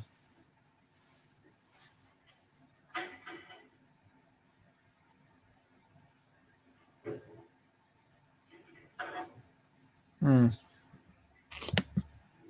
not that one. Not that one. What's that? This right here. Are we at the gate of the beef sector with? Exactly, Tracy. Exactly. It's just funny to me. Yes, it was definitely weird. I mean, but it's always weird. 'Cause like I said, I got the conversation from I got the conversation when it was had initially this time on Justice Kelly Love thing, and they were talking about what was it called? Shit, colorism in the black community, and somehow it becomes a conversation about what white people shouldn't say, what doesn't. Well, if we can acknowledge that there is colorism in the black community, that's why I say I love my complexion. I know the privileges of my complexion and my skin and who I am, but I also can appreciate the complexion of my husband and see his privilege as well. The whole point of this whole thing is when we start recognizing that we all have privilege. There's a privilege in being a man. There's a privilege in being a woman. There's a privilege in being a black man. There's a privilege in being a black woman. There's a privilege that's out there that we need to tap into. And once you start tapping into that and living in that what's not and using it to your advantage, the better off you'll be.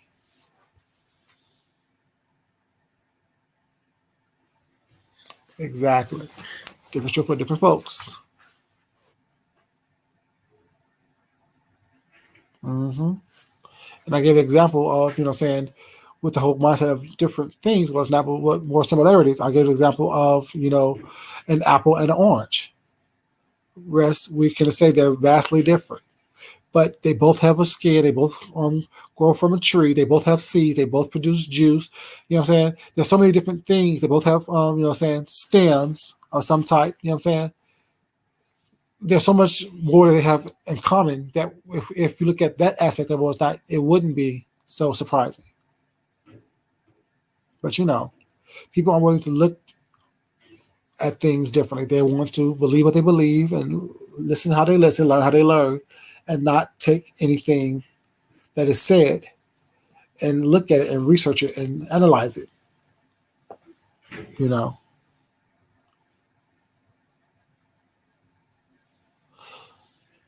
he's rude, Vashti. He's a rude, very rude individual. I met him several times. He's very rude, very rude.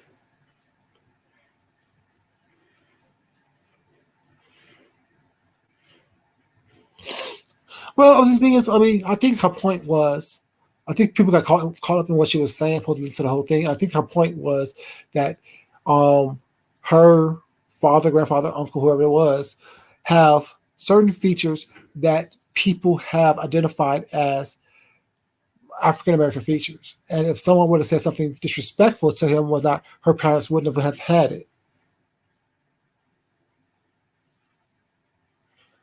I think that's what her point was. That's what I got from what she said. You know, but like I said, if you look at old white men and a shaved primate, to me, they look more like the primates than we do.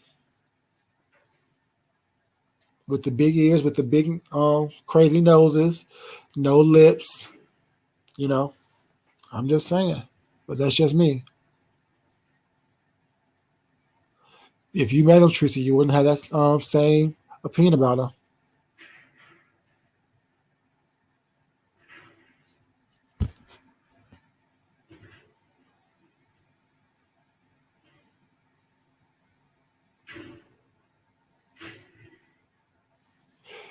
I think that's very true, Aquarius.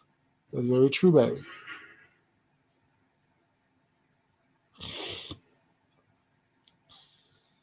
You know, let me put that up there so I can actually get y'all to see this. So, my boyfriend, who's dark skinned, feels more validated from a best friend by her white husband than black men, which I found revealing. Yeah, I think it's because it's for me that right there is the mindset because it's ingrained in us. Think about it.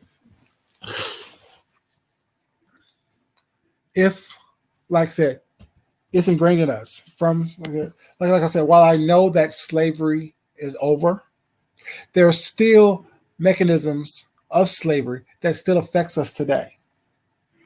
And that's mentally, emotionally, and physically. It is. Like I talked about a while ago, the start of welfare by FDR. You have this white man saying that I will give you money to help assist you to live, but you can't have a black man in your home. In order for you to get this government assistance, a man can't be in your home. And that's where a lot of the breakdown of the black family has happened. Because they would go around and do random checks to make sure that a black man wasn't in your home. So my thing is that if people really don't understand a lot of stuff, of course, that mindset is ingrained in us from slavery that, oh, well, this is where you get your protection from. Then once slavery is over, you're struggling. Then it's like, oh, in order for you to get this assistance, you can't have the father of your children, who is a black man, in your home. So depend on me, quote unquote, a white man.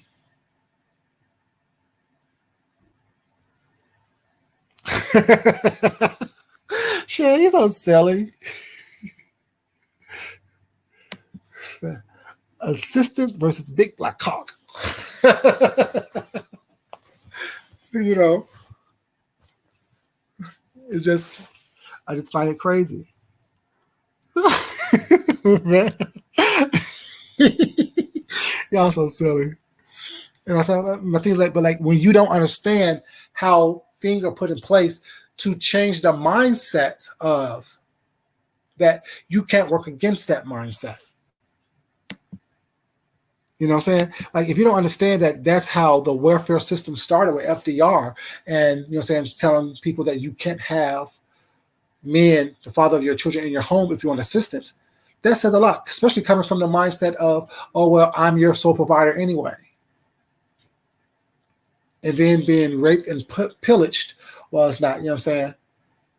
Like there's a lot of stuff that goes on that I talk about, or that I have talked about, was not that contribute to the mindset or the shortcomings of what's going on right now.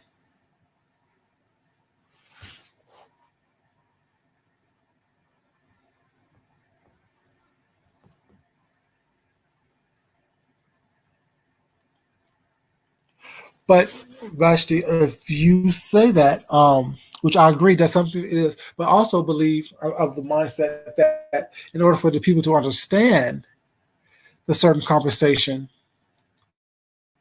they need to inquire about it. Sit back and listen, and with things you don't understand, there should be questions that need to be asked. We need to give them that leeway to ask questions as well.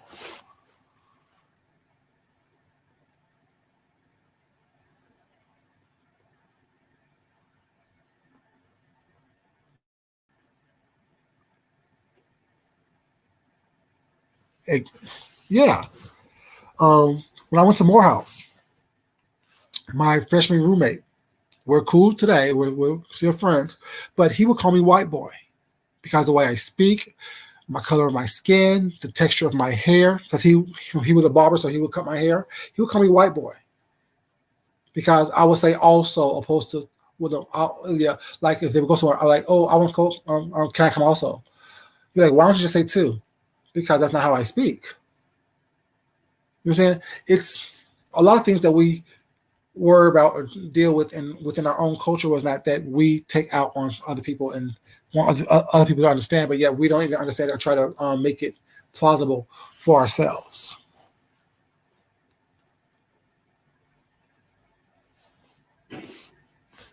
Well, I only can talk about my experience. Let me put this question up here. And do you mind me asking, are you black or white? What is your ethnicity? Because that sign looked kind of suspect to me. Nick,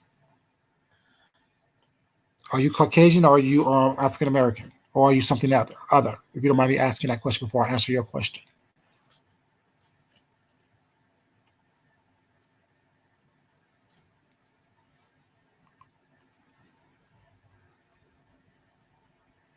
You're a Jew. Okay, are you black or white? Because there are black Jews as well.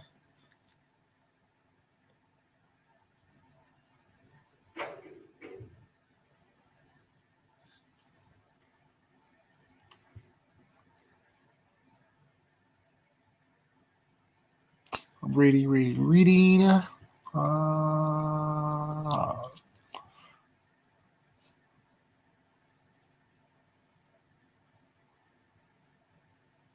And actually, that's very important. Very, very much. The thing is, just don't try to hinder me from being my best.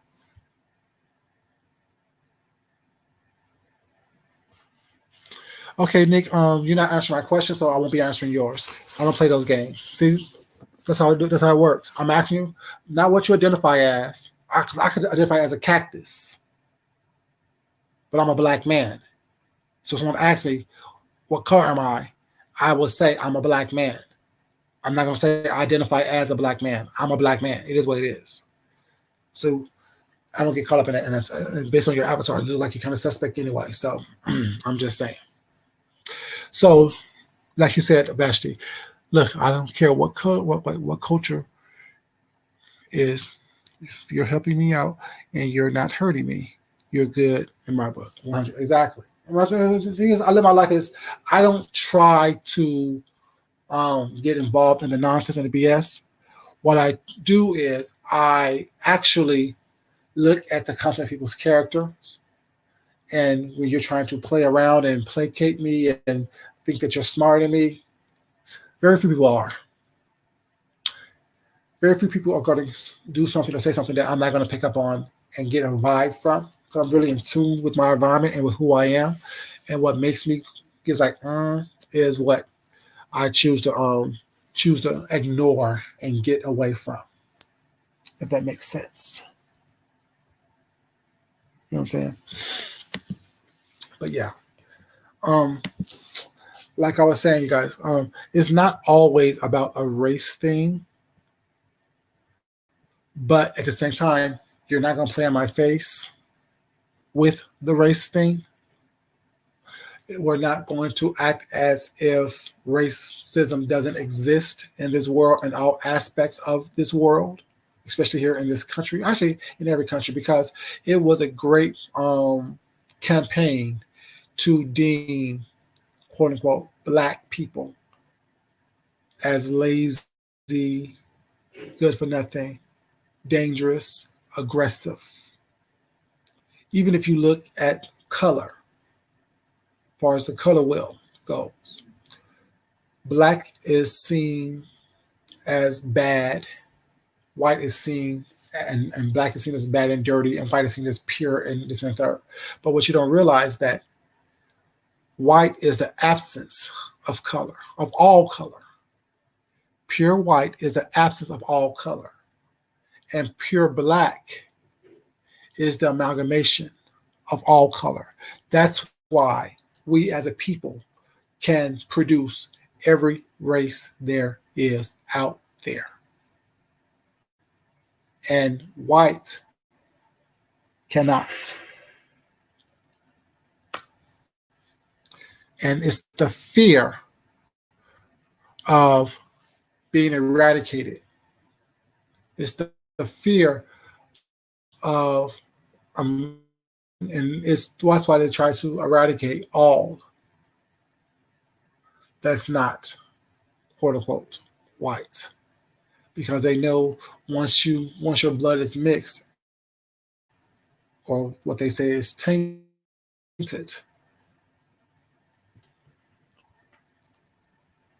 I'm about to watch that. What would y'all say? What was y'all saying?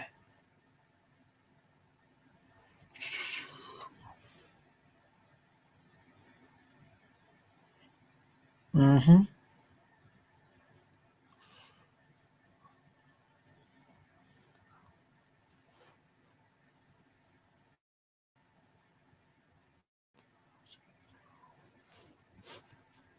Mm-hmm.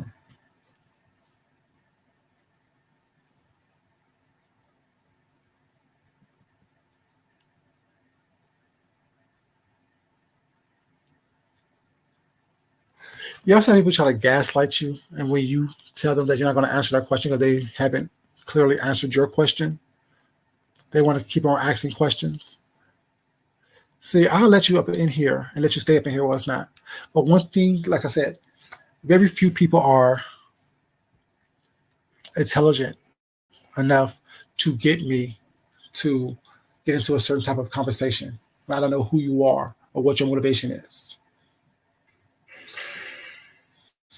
Not gonna happen, baby. But hope you enjoy your time here.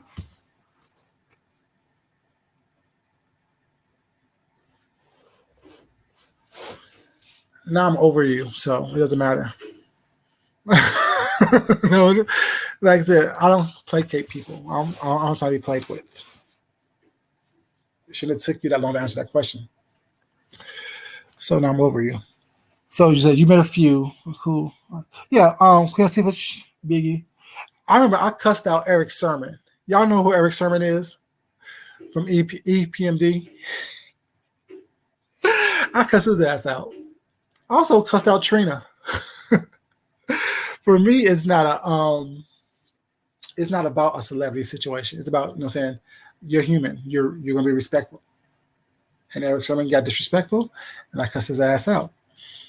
Trina was disrespectful to my coworkers. I cussed her ass out. I met all these people. Well, I met a lot in casual conversations with that, but a lot of people also met while I was working. Here in Atlanta, well, it's not. You run into a lot of different people. You run into a lot of different people here in Atlanta.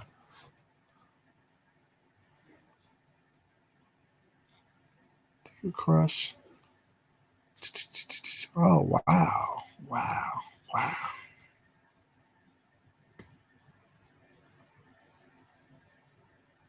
Hey, baby, white baby, how you doing, sweetheart? Hey, youngest sibling, what's up, baby?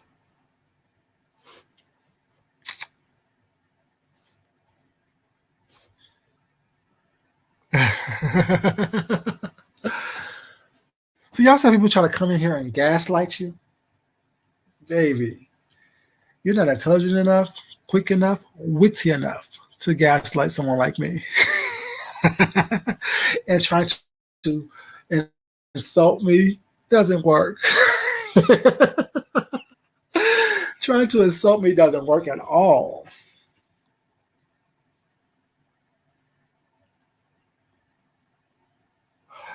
That was my little mini vacay, Betty White. Like this weekend when I went out, when we celebrated my husband's birthday out of town, that's my little mini vacay. But there's we had some tacos that I didn't post because they were just tacos. But we had went to this little taco spot, and they had like all different types of tacos. But I didn't take a picture of those. I thought about it when I was eating like the second taco. I'm like, damn, I take a picture. I mean, it's all about the food. It's all about having fun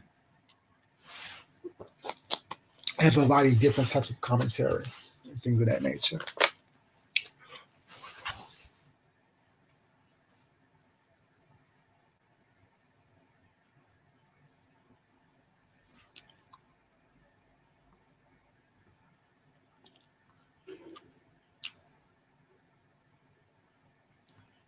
Hmm.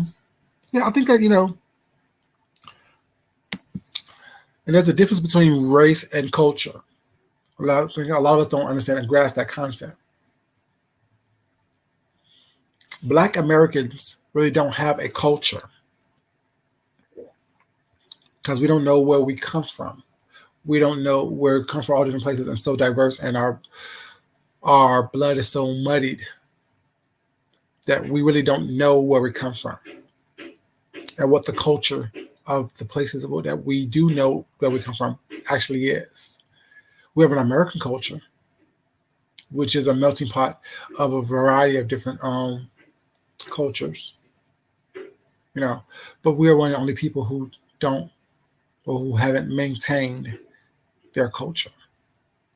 So we get confused by race. I think it's definitely amazing when you dive into the culture of different places and different people. You know, like that's why, like before you go traveling, you need to read up on the culture and the customs of different places. You just can't go there with your mindset as to thinking that, oh, well, this is what I do, this is what it's about, this is what I'm going to do. You have to actually be cognizant of what the culture is, what the practices are, what the climate is of said situations. You know, but yeah, there's a big difference. And I think that if we dive into um, different cultures and different ethnicities and things like that, and have a true understanding of that, we would be better off as a world, as a global citizen, because we look at things as just in our neighborhood or just in our backyard, and not realizing that the world is so much bigger, so much more vast than just our backyard. The world is also extremely small. You know, there's a there's a line that connects all of us to each other, that tethers us to each other. And if we don't recognize that, don't understand that, can't respect that, that's where all these misunderstandings and cultural and racial and ethnicities type of situations happen. Because we don't recognize and understand that the fine line that tethers us to one another was not is just that. It tethers us to one another. We have more in common than we have different. And when we operate on fear, the fear of being eradicated, the fear of not being as quote unquote pure as whatever. That's where all the problems come into play for me. But that's once again, it's just my humble opinion. I'm just one person. Not right, not wrong, just have an opinion. It is what it is. But yeah, um, yeah, I just want to come in really quick. Was not be really quick, been a couple hours, but just want to come in and talk to y'all about my opinion and what's going on these YouTube streets. And I think that what actually it stems from is that a lot of us not really having the conversations, truly. And when I say conversing with one another, we're not really listening. We're not really understanding. We're not really listening for clarity. We're listening to respond. We're listening to react, to be provoked, and that's not the way to have a realistic conversation. But yeah, y'all, didn't want much.